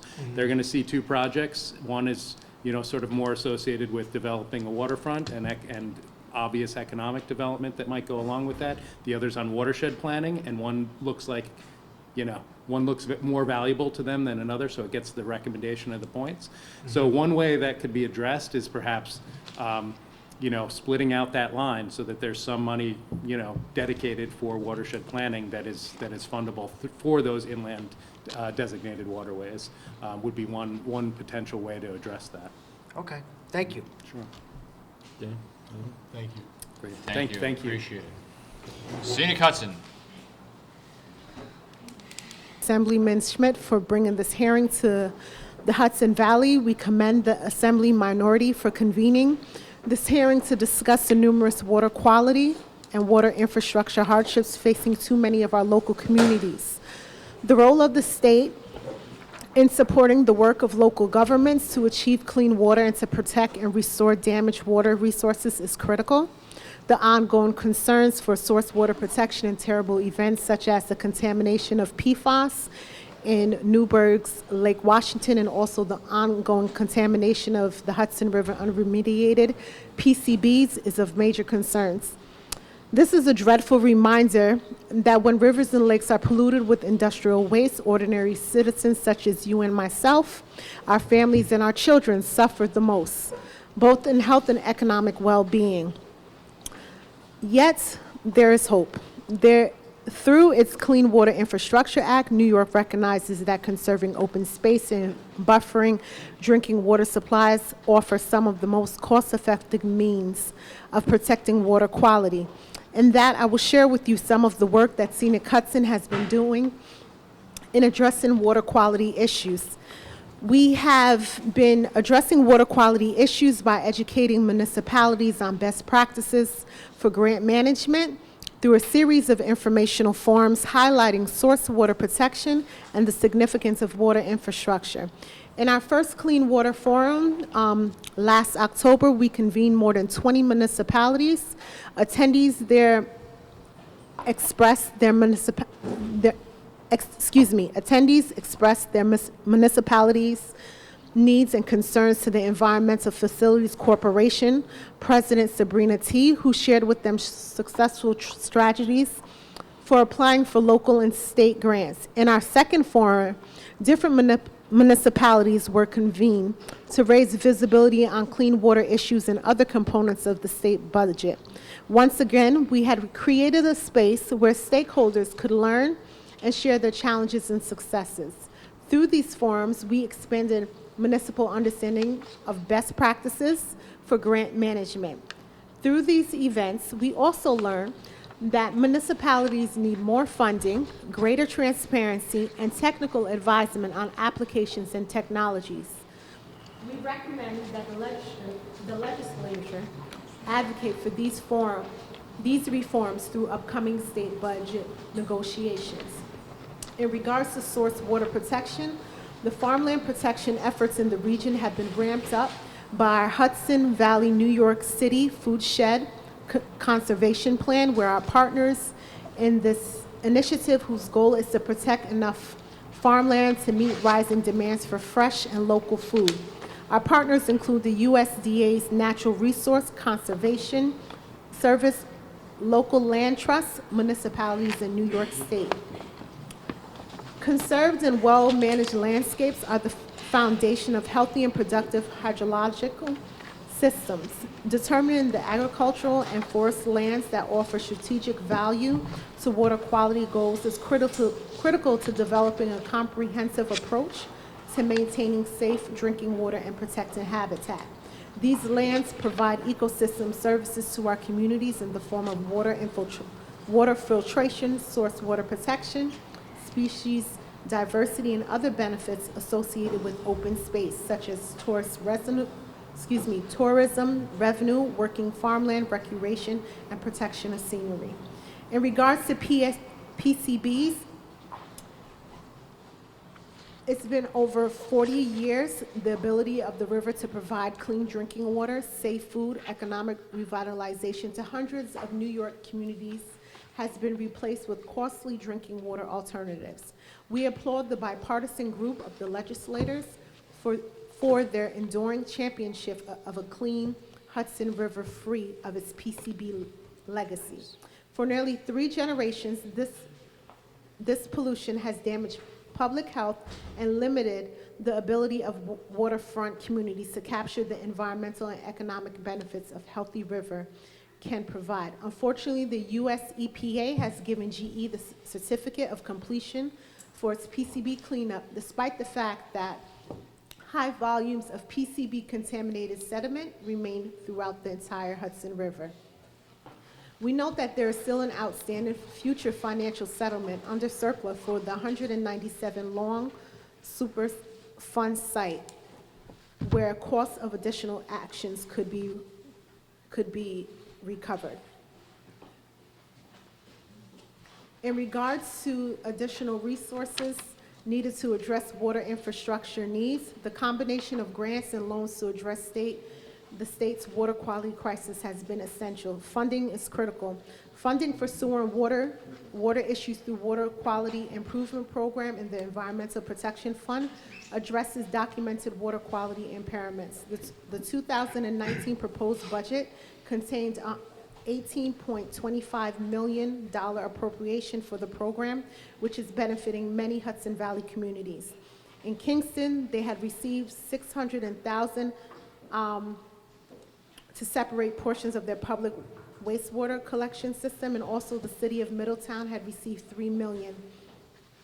In conclusion, there are many water quality issues within the Hudson Valley that demand our attention. It is unfathomable to conceive that we are still dealing with legacy toxins, PCBs, PFAS, and PFOA. As you note, that I did not further elaborate on those because that was already highlighted today. And raw sewage continues to flow into the Hudson River, endangering our health, recreational, and tourism opportunities in the regional economy. Though we have been making great strides in raising awareness by strengthening relationships between communities, we recognize that without additional funding and increased awareness about clean water issues, the challenges we face will continue to persist. Again, I thank you for the opportunity to share our concerns and look forward to working with you to ensure a brighter future for the Hudson Valley and New York State. Well, thank you, Nikki. I certainly appreciate it. And there's obviously a multitude of things, including my favorite, no secret, one of my favorite places to go in my district is Plum Point, which is right on the Hudson River. And a lot of kayaking off of there, a lot of people that go swimming, even though there's signs that say do not go swimming. But they probably might not go swimming if they realized what was to the left and to the right by just a few feet coming in at all hours of the day. But on the sewage discharge from multiple municipalities. But one thing I want to bring up, and I'm pretty sure Matt's going to bring this up next as well, something I work with Scenic Hudson on, Orange County Land Trust, numerous others, is PDR, land preservation legislation. We had a bipartisan bill that was unanimously requested by the county legislature to include all of Orange County in the Hudson Valley Preservation Act to allow PDR opt-in for every community in Orange County. We passed one for Ulster County this year to add them in. Kevin's district already has that for several years. Unfortunately, fortunately it passed the Assembly. Unfortunately, it did not pass the State Senate this year by the end of session. So we're going to continue to push to ensure that every town in our county has the opportunity, should they wish to opt into a PDR type of program, and have the ability more readily to make a difference on the land preservation side.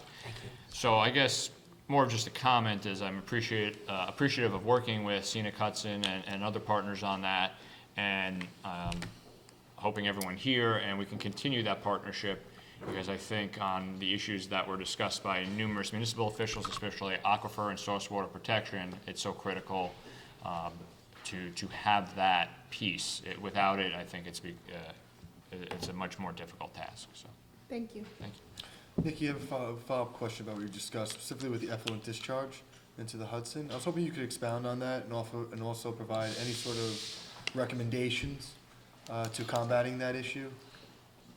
To combating the issue of the CSO? Yeah, that's what I want to know. Is the effluent discharge due to the CSOs? I'm almost certain that they have the agent infrastructure is a really, that's a huge thing, not only for the Hudson River. but Right, just due to the New York volume State as well. of effluent. I understand that. I just wanted to make sure it was in regards to that, or if there's something else with the discharge.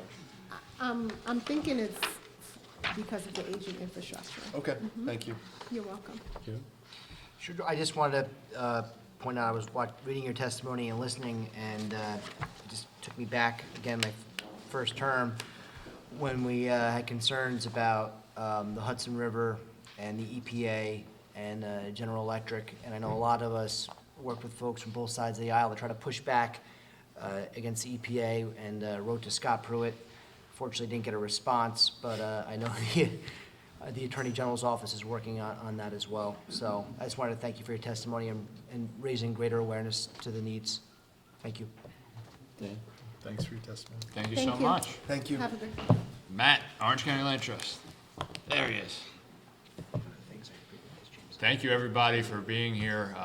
You should watch or come to a budget hearing one day. You'll see some time fly by. think you're waiting now. Wait, watch one of those. Thanks very much. I'm Matt Decker with the Orange County Land Trust. I'm the Director of Conservation and Stewardship. Thanks a lot for inviting me here tonight, Assemblyman Schmidt and others. I like this. It's like we got the Hudson Valley reverb on this mic here. So we're a nonprofit organization here in Orange County. Our mission is to protect land through voluntary conservation for the benefit of all that depend on that land. We've been around for 26 years, and in that time, we've protected a little over 6,000 acres. The way we work is we own land, so we protect land by owning it or passing it off to another entity that would own it, like a state park system, or by working with landowners to execute conservation easements on their land to protect whatever's special about it. So we heard a lot of things that can be done around water through regulation tonight. That's not really what we do. We work through voluntary conservation with landowners that care about their land for the most part and want to see it protected. And all of our projects intersect with the issues we're hearing about tonight, with water in one way or another, whether it's protecting wetlands or streams that support trout populations, or protecting aquifer recharge areas, or just land around reservoirs. We always identify and preserve water resources on the properties that we're protecting. And the issues we've heard about tonight, the HABs, the PFAS, emerging contaminants, and whatever was in that gentleman's well there, these are expensive problems to fix in hindsight, right? I'm not telling you anything that you don't know here, but the simplest way, and we should address the existing problems that are out there, but the simplest way and the most cost-effective way to deal with them is by preventing them in the first place. By protecting the recharge areas and the watersheds that contribute to those drinking water systems at their source. And that's what we want to do. We want to be of service to any municipality that wants to proactively protect their source drinking water resources. The most prominent example of this is the New York City system, the aquifer that runs not too far away from here. Everybody who drinks from that pipe has confidence that that's good water because it comes from the Catskills, where the natural systems in the forested headwaters are intact and are filtering and cleaning that water and providing water for New York City and the systems and the communities that also drink from that system. And that idea scales down to smaller water systems where protecting land protects water. And all three cities here in Orange County, Middletown, Port Jervis, and the city of Newburgh have open grants through the state's DEC, WQIP, Source Water Protection Program to do just that. The city of Newburgh's is through the Orange County Water Authority. And grants and funding sources like this and create opportunities for us and other conservation organizations to bring our expertise to bear through public-private partnerships. Working with landowners, negotiating easements, and bringing together funding and leveraging funding from various sources. These are the things that we do, and I'd like to think we do well. And municipalities might not have the expertise or the capacity to take that on themselves, especially when those lands are not in the municipality itself, when they come from the next upstream municipality. So land protection might be the least expensive way, but it's still not inexpensive, right? We need all the funding sources we can get, and so supporting the existing funding sources while exploring others will be crucial and is one way that we can ask the state to support this work. So land that is quote unquote protected doesn't mean it's just sitting there doing nothing. Watershed land can be an asset to the community in which it lies beyond just providing clean drinking water. A good example is in Port Jervis, where their watershed land doubles as a park, and a group of volunteers have built a pretty world-class mountain biking and hiking system there. And you see people getting off the train from New York City and biking up to the watershed land, and it's driving economic development, and of course that land is providing clean water, which is also good for economic development. If businesses know that there's a safe and reliable source of drinking water, they're more comfortable locating their businesses in that area. And Assemblyman Schmidt, you mentioned PDR. Of course, the Community Preservation Act is another existing opportunity that could allow municipalities to protect land in order to protect their water. So thanks to you for supporting municipalities that want to explore that opportunity in your district. I think any municipalities that want to put that question to their voters should be allowed to do it. So just to conclude, I wish that what we do through land protection could help communities with existing problems like PFAS, but we can help those communities and others prevent more problems like that from happening in the future. Thanks very much. Well, Matt, thank you. Thank you for your partnership on these critical issues, whether it be Chester, ongoing in Blooming Grove, other towns in my district, the county-wide focus, and obviously, town by town, we will, in my district, I will always be supportive, but I believe every town should have that immediate option as we worked on. We got it through the Assembly. We'll get it through as many times as we need to, get it through the Senate whenever they decide to come on board. And again, the town deserves the right to let their residents decide if they would like this option or not. And we should make it as simplified as possible, especially when we're dealing with high-density housing booms or other environmental or man-made issues that sometimes can come up more rapidly than others, and you might want that option and sooner rather than a multi-year process through the state and local government process. I just also want to give a shout out to all the municipalities in the room. If they're not working with you, at least even just an introductory, and that's what I'm going to work on with all my communities as we've already started, is every community should be interfacing just for maybe not what we're thinking about now, but it's about that future action, preventing the problem before it occurs, which has been a theme, an undercurrent here the entire night. And I think that's where Orange County Land Trust plays a big role. Thanks. Thank you. Thank you. Anything? Thank you. All right. Thank you so much. I appreciate it. Black Rock Forest. They here? Is this where you're doing your hike? Yes. All right. Jason West is here. Joe Menuda. He's here. Here he comes. Legislator Joe Menuda, representing town of New Windsor. Part of the town of New Windsor. Not the whole thing, but part of it, right? Stewart to the river. There you go.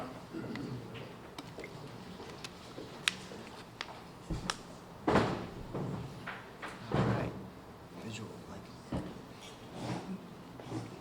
Good evening.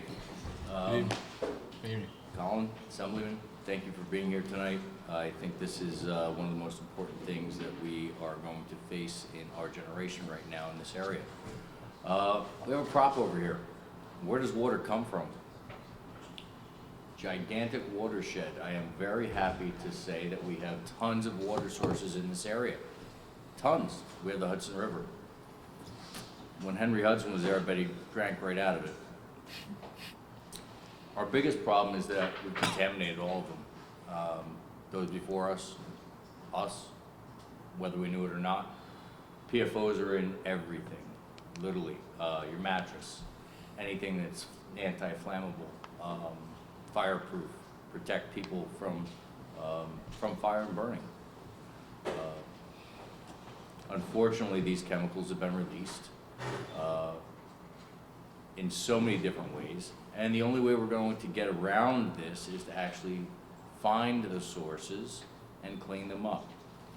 Now, I remember it was about 20 years ago, we talked about cleaning up and dredging the Hudson River of PCBs. And the thought back then was, oh, we won't be able to use the Hudson River for 20 years. We'll do an alternate method rather than dredge it. Well, guess what? It's 20 years later. Had we done it back then, we could be using it. So I think a lot of the hindsight that we're seeing, the Monday morning quarterbacking that we're seeing, we need to move forward. If our government is not providing us clean drinking water, sanitary conditions, then what other job do we have as elected officials than to provide our constituents with the lifeblood that leaves us better and alive, for that matter? So we fund a lot of things. $80 billion, I think the number was earlier, I heard, 40 billion and 40 billion. And then someone else had come up and stated that we provide that in Medicare? Medicaid? Annually. So I think we really need to look at some priorities, and I'm not saying cut that program whatsoever. What I am saying is that we need to really focus, and we really need to find the money, and we need to find the effort, and I'm glad you're doing this. It's a federal issue, it's a state issue, it's a local issue, but we cannot continue, the local municipalities, your towns, villages, even your county governments cannot continue to fund the burdens that are being placed upon us from the state and from the feds. And it's got to stop. I am very happy to say that we just had recently a bunch of counties band together, and we basically were able to debunk the money grab for, not a different tangent here, but debunk the money grab for the license plates. It's that type of effort, and I think if we can all get together from our local municipalities and band together, you will have a voice at Albany. You know, we have an artery that runs through New York State. It's called the Aqueduct. There's 2 point sources. We have the Catskills and we have the Delaware. Great for New York City, not so much for anybody else where this water flows through. And so here, as I will say, anybody north of, let's say, George Washington Bridge might be considered upstate. We don't think we're upstate, but everybody else does. Again, we are the source that's providing New York City everything. And we are left as municipalities fledgling to find our own water sources. This has to stop. And I'm glad you're doing this. We have the Orange County Water Authority. I was on that committee for 5 years. And it is the mission of that authority to facilitate. It's funny, when someone really wants to do something, it gets done pretty quickly. New York City DEP wanted to clean out, alternately, the Delaware and the Catskills, because it was regulated, part of their normal maintenance. And in doing so, it was going to shut off a couple of towns. So you close one source, and let's say the town of Newburgh is out of water. Close another source, and New Windsor's out of water. So they were alternate. So they proposed a water loop between these municipalities. The numbers started coming back somewhere between $3 to $6 million, shot up to about $12 million. They were willing to provide those funds to do it because they wanted it. And we have to want it bad enough to fund it. And I think that's about all I have to say about this. And if there's anything that I can do in my position to assist you, you know you can always reach out to me. Legislator, thank you so much for coming. Thank you for that presentation and for your partnership. We're both New Windsor guys. We live here, we work here, we give our puppies and our family the water. I know you have a new puppy as well, right? Yes. We both have newer puppies that are more popular and in demand than either of us. But as you mentioned, from the airport to the river, you are encompassing, your legislative district is probably encompassing the most water-related issues in our county in one district. And we do need to have that, every level of government working in sync from federal all the way down to the most local level. And I know we're going to continue to have that working together. So thank you. Thank you. Anybody else? Thank you, Legislator. Oh, great. Your comment about our priorities, spot on. Someone mentioned the amount of money we spend in this state on Medicaid, almost 80 billion, not quite. But our state budget this past year, I believe, was $175.5 billion. So, you know, that's, again, at the end of the day, it's about prioritizing the things that are important to us. And obviously, clean drinking water, making sure it's accessible to New Yorkers has got to be one of the top priorities. So, thank you. My pleasure. Thank you, Joe. Appreciate it. You can leave that there, Joe. Orange Lake? Yes, sir. My name's Stanley Thomas, and I represent the Orange Lake Homeowners Association. I've changed what I was going to say with every subsequent speaker that came up here. Always rewriting. And I'm trying to think of how to make what I say relevant to what your task is. I do want to start by saying I have learned your patience and the enormity and complexity of the challenge you have. So I'm sure I speak for everybody saying we appreciate your undertaking it and having the patience to continue. That being said, we're about a 400-acre lake in the Quasaic system that goes into the Hudson River. So for context, I fit somewhere between Dan Shapley and David Church, and I'm one of those volunteer units of small people that has trouble fitting into the state and DEC systems. We have a couple of issues. One is water quality related. Half of the lake is served by water and sewer. The other half is well and septic. Of course, with the density and folks and the history of people wanting to be on the lake, the water systems are somewhat contaminated with E. coli. We've had a couple of children fall sick and have confirmed illnesses.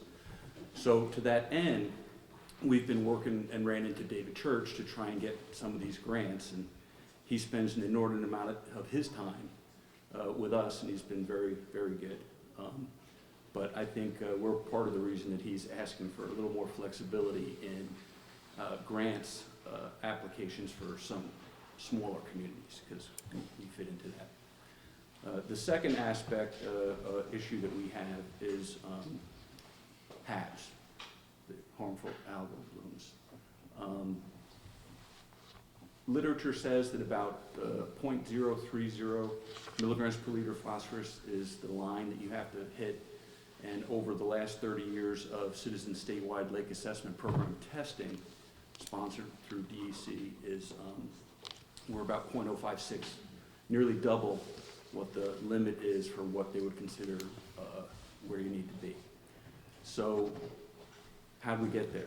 In the watershed, and again, chiming in on Dan Shapley and David Church, it's this watershed management volunteers that are out looking for these things. And one relevant thing I can bring to your attention that's perhaps not been brought up, we have those 3-point sources, one of which falls into the category that you spoke of, the developer, 50 mobile homes with 4 people per house, so about 200 people serving that unit. Our testing finds that our watershed can assimilate that. But we also have the New York State Thruway Authority and a couple of rest stops at Plattekill and Modena that feed into our system. Now here you have what might seem initially to be innocuous, but think about the number of people that are using these facilities 24/7 on holiday weekends. So there's 2 aspects to that.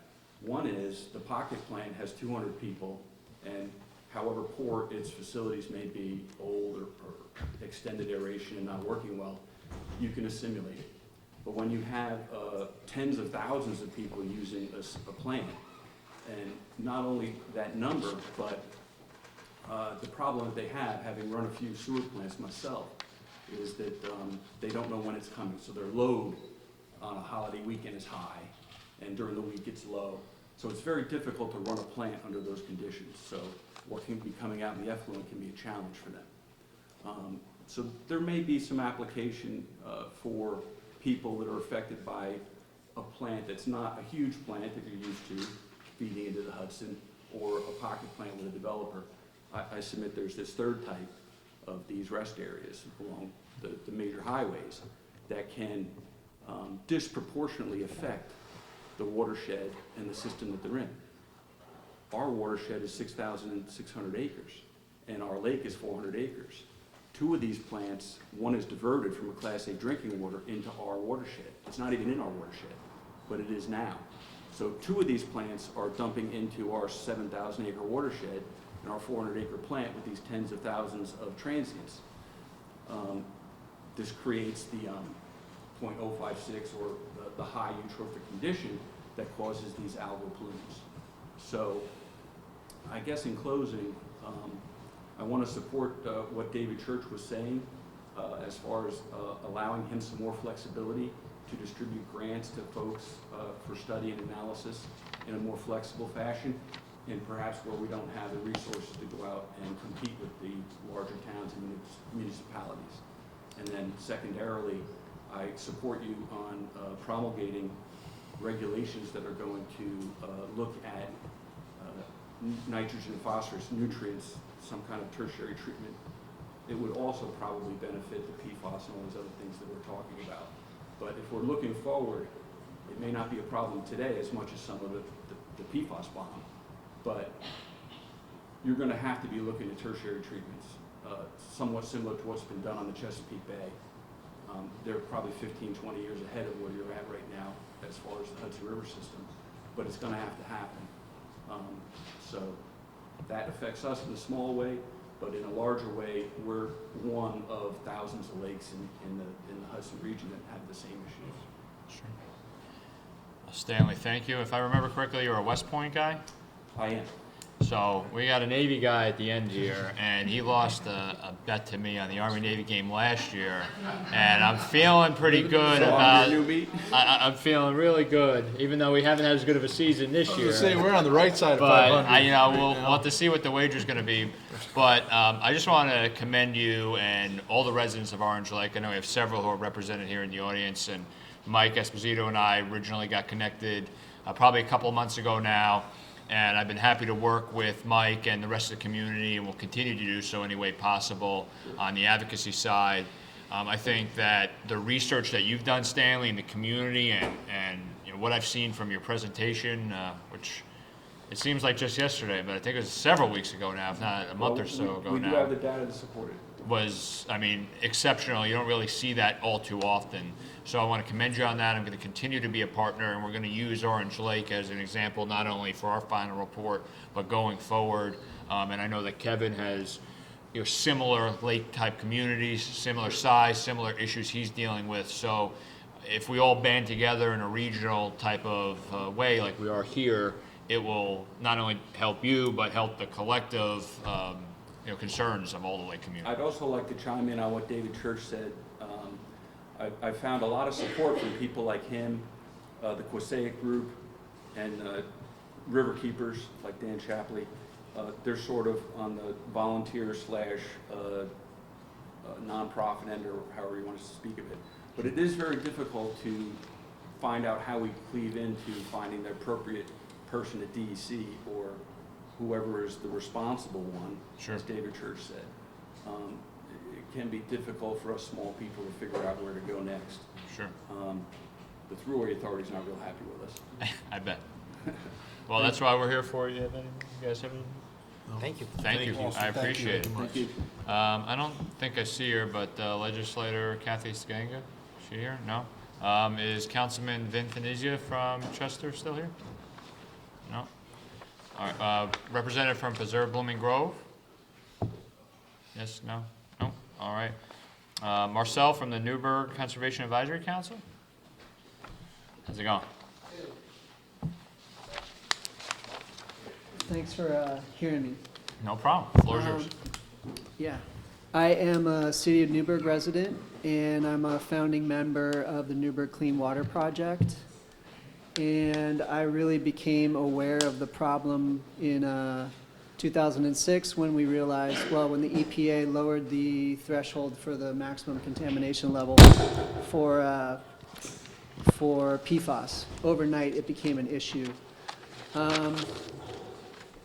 And that's when we started to work on the problem. And we've learned so much since then, not just that we have a PFAS contamination issue, but also that we're heavily impacted by development, as we've heard earlier tonight. So for us, one of the biggest issues we're facing right now is to make sure that the Department of Defense, as was mentioned earlier, cleans up the source of the pollution on the base where we know that it's coming from.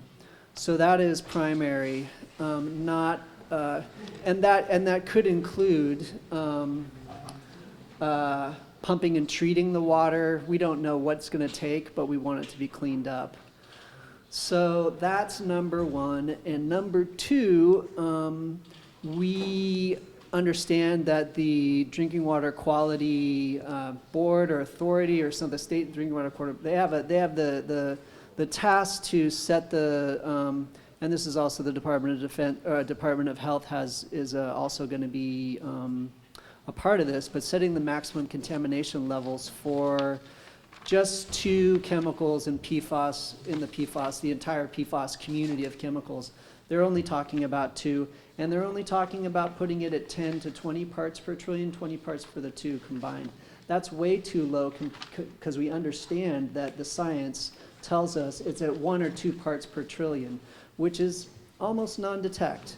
And that sort of level of water quality really only comes from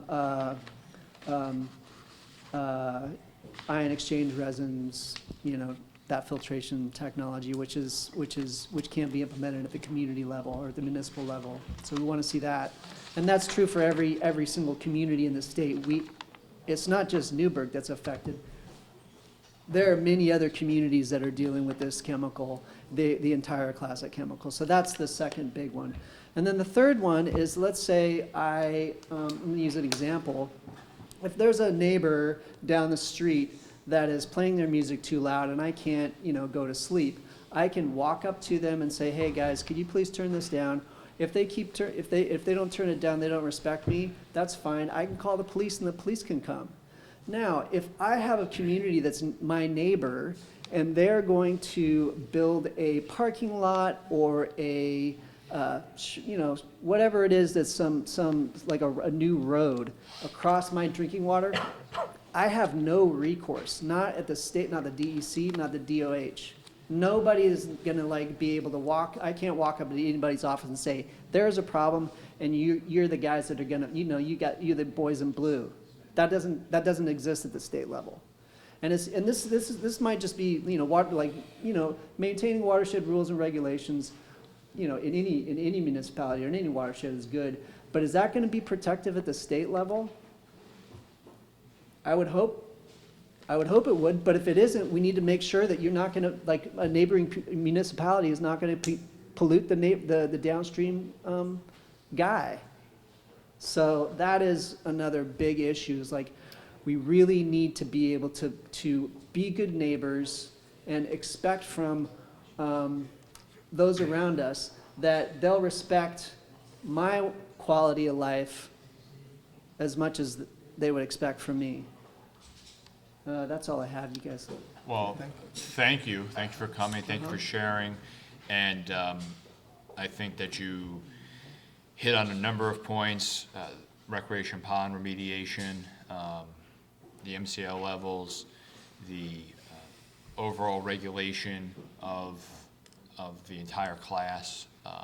I recently went down to, so a week and a half ago, I went down and met with the EPA in DC to say, listen, we're doing certain things at the state level, but the federal government has extensive responsibilities as well. And you can't forget about us. And whether it be the PFAS firefighting foam, which we did pass a bill here that I co-sponsored in New York, waiting for the governor to sign it, but EPA can administratively take care of that. The federal government can administratively take care of that, and they need to. And that's just the beginning of the list of the things, especially when it comes to the PFAS, PFOA contamination. From your perspective, and obviously the greater Newburgh community,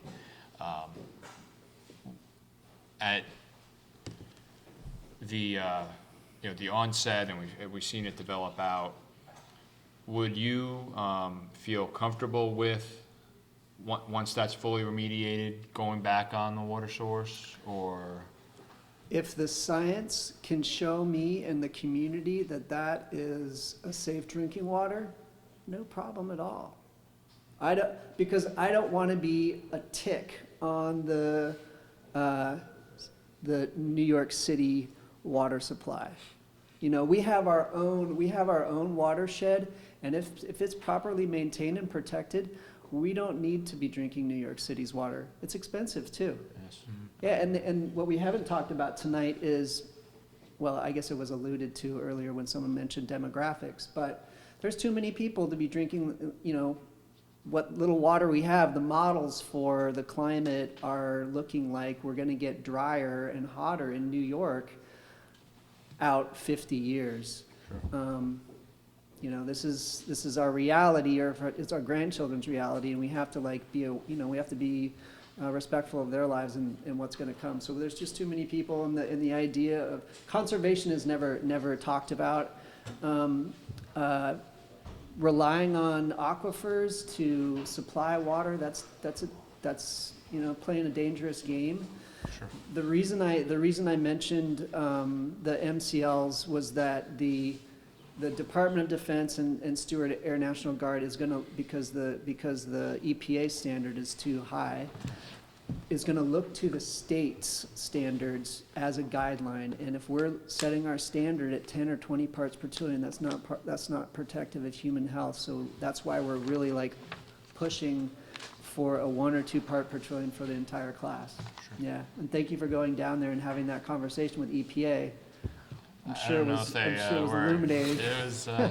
I appreciate they made the time, but listen, I told them how it is as a resident, right down the road from you here in New Windsor, and dealing with the same issues, and as we heard, and like you said, we have to also find a way where we're all in this together, and absolutely this is a generational issue, and doesn't matter what side of the street you live on, we all deserve and need clean water. So thank you for bringing those points up as well.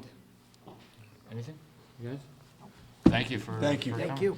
I know we also have Michelle from Clarkson University. Do you want to come on up? Let me make sure. I'm not sure if I have this title correct. Chair for the Director of Engineering and Management Program, Clarkson University. Yes, thank you. For the record, the finest higher education institution in the state of New York. Oh, boy. That sets the stage, thank you. So I value your time, thank you so much. I will take very little of your time. So my name's Michelle, and I'm a professor at Clarkson. And while our main campus is all the way up in the North Country in Potsdam, we do have satellite campuses in the Capital Region and just down the road in Beacon. So we have a new New York State Center of Excellence for Healthy Water Solutions, and it's a collaborative center with Clarkson and SUNY ESF. We have 3 primary focus areas for our work.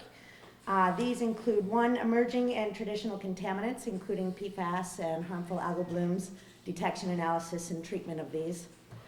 2, modeling and early warning systems focused on both quality and quantity of water. And 3, resiliency improvements for water infrastructure.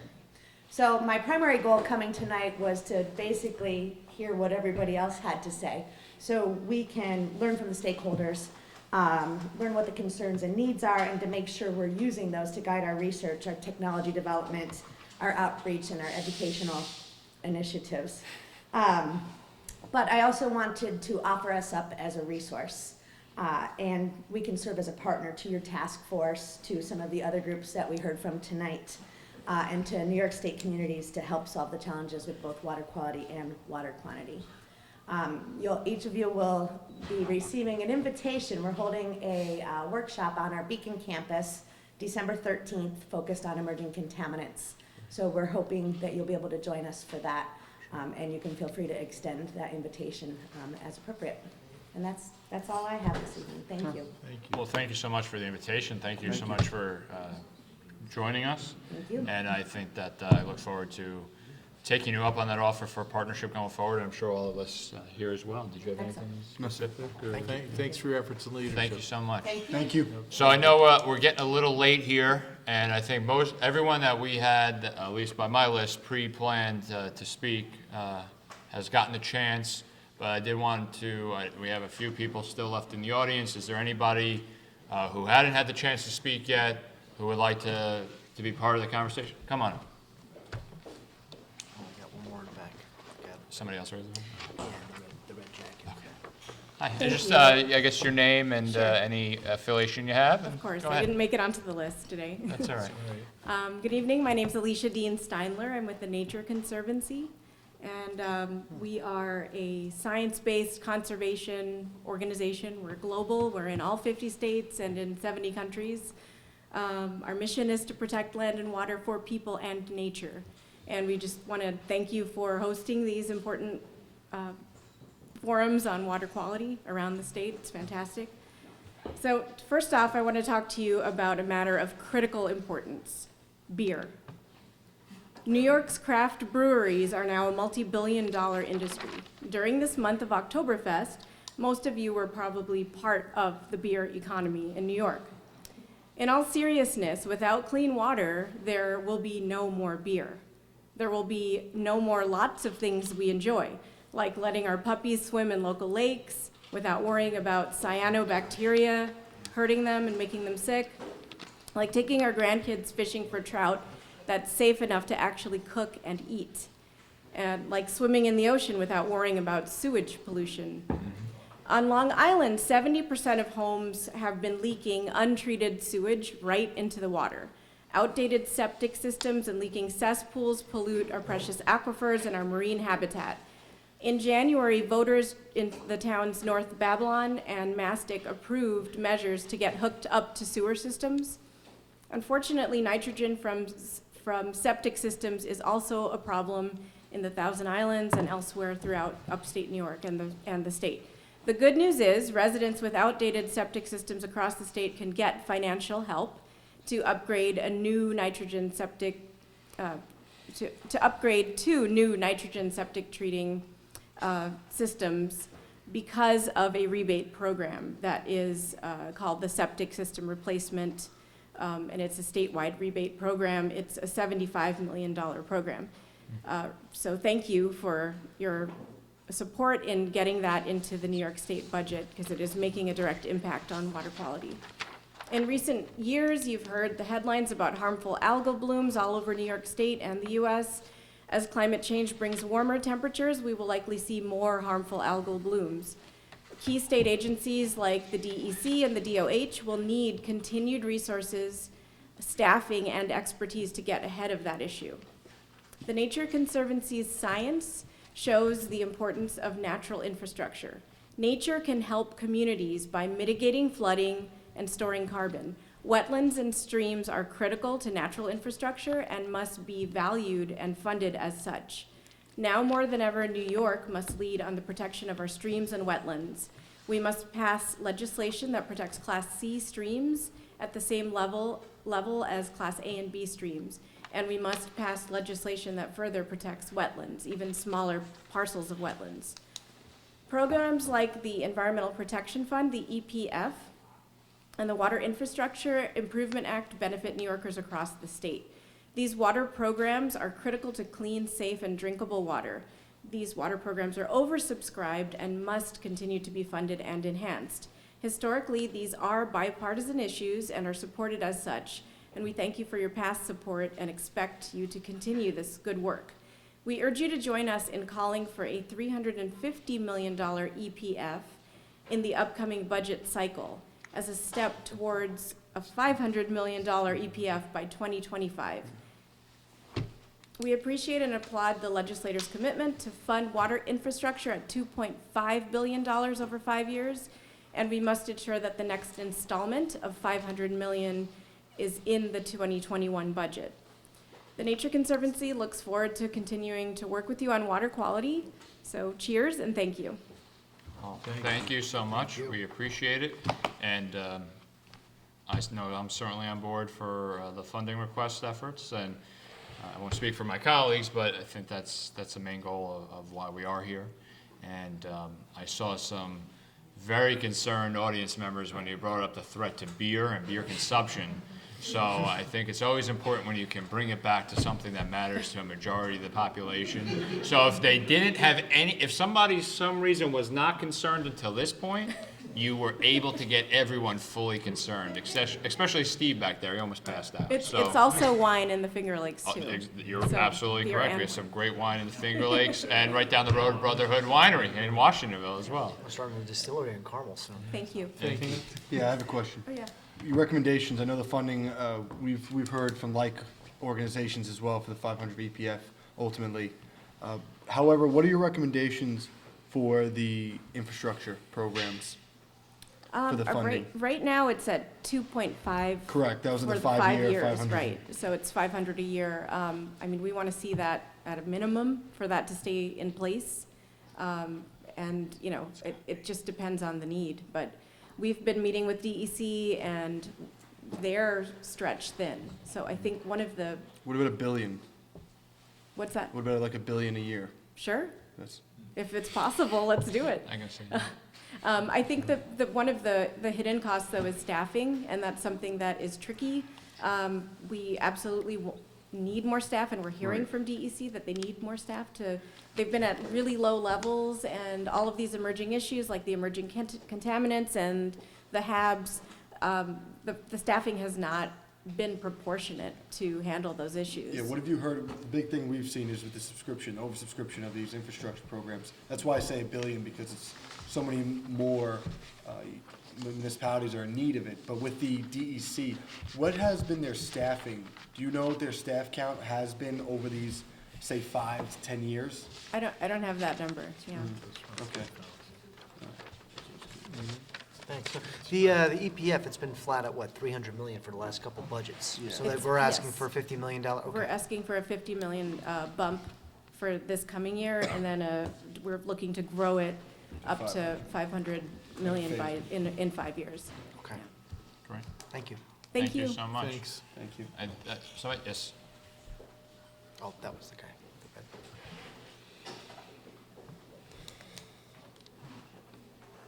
Gentlemen, all right, I'm Bill Fetter with the Quisette Creek Watershed Alliance. Yes, how you doing? Secretary Treasurer, good.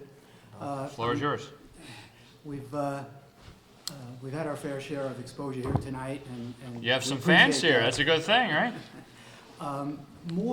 We've dealt with local and regional issues, more on a statewide level. The federal government has just cut back oversight on small streams and whatnot throughout the country, and that's going to be burden now of the state.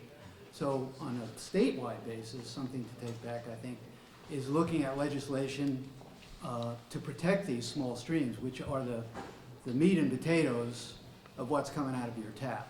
And it's really where the rain falls in the woods, on the pavement here it is, but in the Catskills, upstate, wherever it might be, those small streams really have to be protected. And that protection is going to be lost at the federal level now. It really needs to be taken care of. It's probably going to take a while to institute regulations, but I think the sooner the better. So that's the critical issue. Back to the throughway issue that Stan was talking about, we don't know how widespread that issue is, and we have no argument for how widespread it is. Hopefully someone will be able to pick up that ball, whether it be another watershed alliance in a different area that has exposure to those. But it could be a rather large problem, and something that we might need to look at on a state level. So we're going to ask the DEC for some help in that regard in the near future. So that's it. Thank you for your time, but please take care of the small streams. Absolutely. Thank you, Bill. I certainly am co-sponsoring the Class C stream protection bill. Hopefully I will be able to advance it this next session. And that throughway issue, I know has been mentioned numerous times. I know it's an issue in especially parts of the town of Newburgh, beyond Orange Lake. Well, it comes right down through the city then, the town and the city. Exactly. I think it's the Meadow Hill community, there's an issue there, and Close. some of the other areas, so. Right along Route 52 down into the city. Absolutely. So thank you so much. I appreciate it. Thanks, Bill. Was there anybody? I'm sorry. Nope. No, we're fine. Thank you. Was there anybody else before we wrap up? No? All right. Mike, you want to close something? Simply that, thank you, everybody. This is very enlightening, very productive. Really appreciate it. I know I was late, so keep it simple. Thanks, Colin. Appreciate for hosting. Thanks, Dan. I'll echo Mike's comments. Thanks, everybody, for having us, and thanks to my colleagues for hosting us today, along with our staff. Great feedback, great input. Some new stuff here, a lot of discussion focused on wells. Up my way, we hit the river direct, but we're upstream. So, you know, this was an interesting evening for me, and a little different perspective from the other two nights that we've had. And I imagine when we go to Long Island, it'll be a host of other, similar, some overlap, but some different issues coming too. So thanks, everybody, and happy Halloween. That's right. Again, I just want to thank my colleagues, Assemblyman Mike LaPetri, as well as Assemblyman Dan Steck, without the K, for making the trip. Yes, for making the trip here. And a lot of the issues that we've heard here over in Orange County in the Rockland area very similar to some of the issues that we're facing over in Putnam and Northern Westchester. So I do just want to say thank you for being here, taking the time. For those that you could stick around, thank you for sticking around, listening. The more we do things like this, it helps me become a better legislator because we learn new things at every single hearing, every forum. And just hearing about Orange Lake, which is obviously in, I guess, Collins District. We got Lake Mohegan in Westchester. We're, facing some of the worst pollution right now in the state. So there's a lot of different issues that we have, and it's just nice to be able to learn from each other. So I want to thank you again, thank Colin for hosting, and obviously the volunteer fire department for allowing us to be here. Thank you. Again, thank you, everybody. The troopers here who stayed to the end, greatly appreciate it. Thank you to Steve and the Vailsgate Fire Department for allowing us to be here. Co-chairs, Assemblyman LaPetri and Steck, and my colleague co-hosting, Assemblyman Byrne. It's so critical. This is the issue of a generation. If we cannot provide clean drinking water, sustainable water sources, then we have failed, and we have nothing left, as has been mentioned over and over again by numerous witnesses here today. Well, water is the basis of life, and we will continue to do everything we can following this. And I think that's our cue to wrap up. God bless everyone. Thank you for being here, for the privilege to serve. Oh.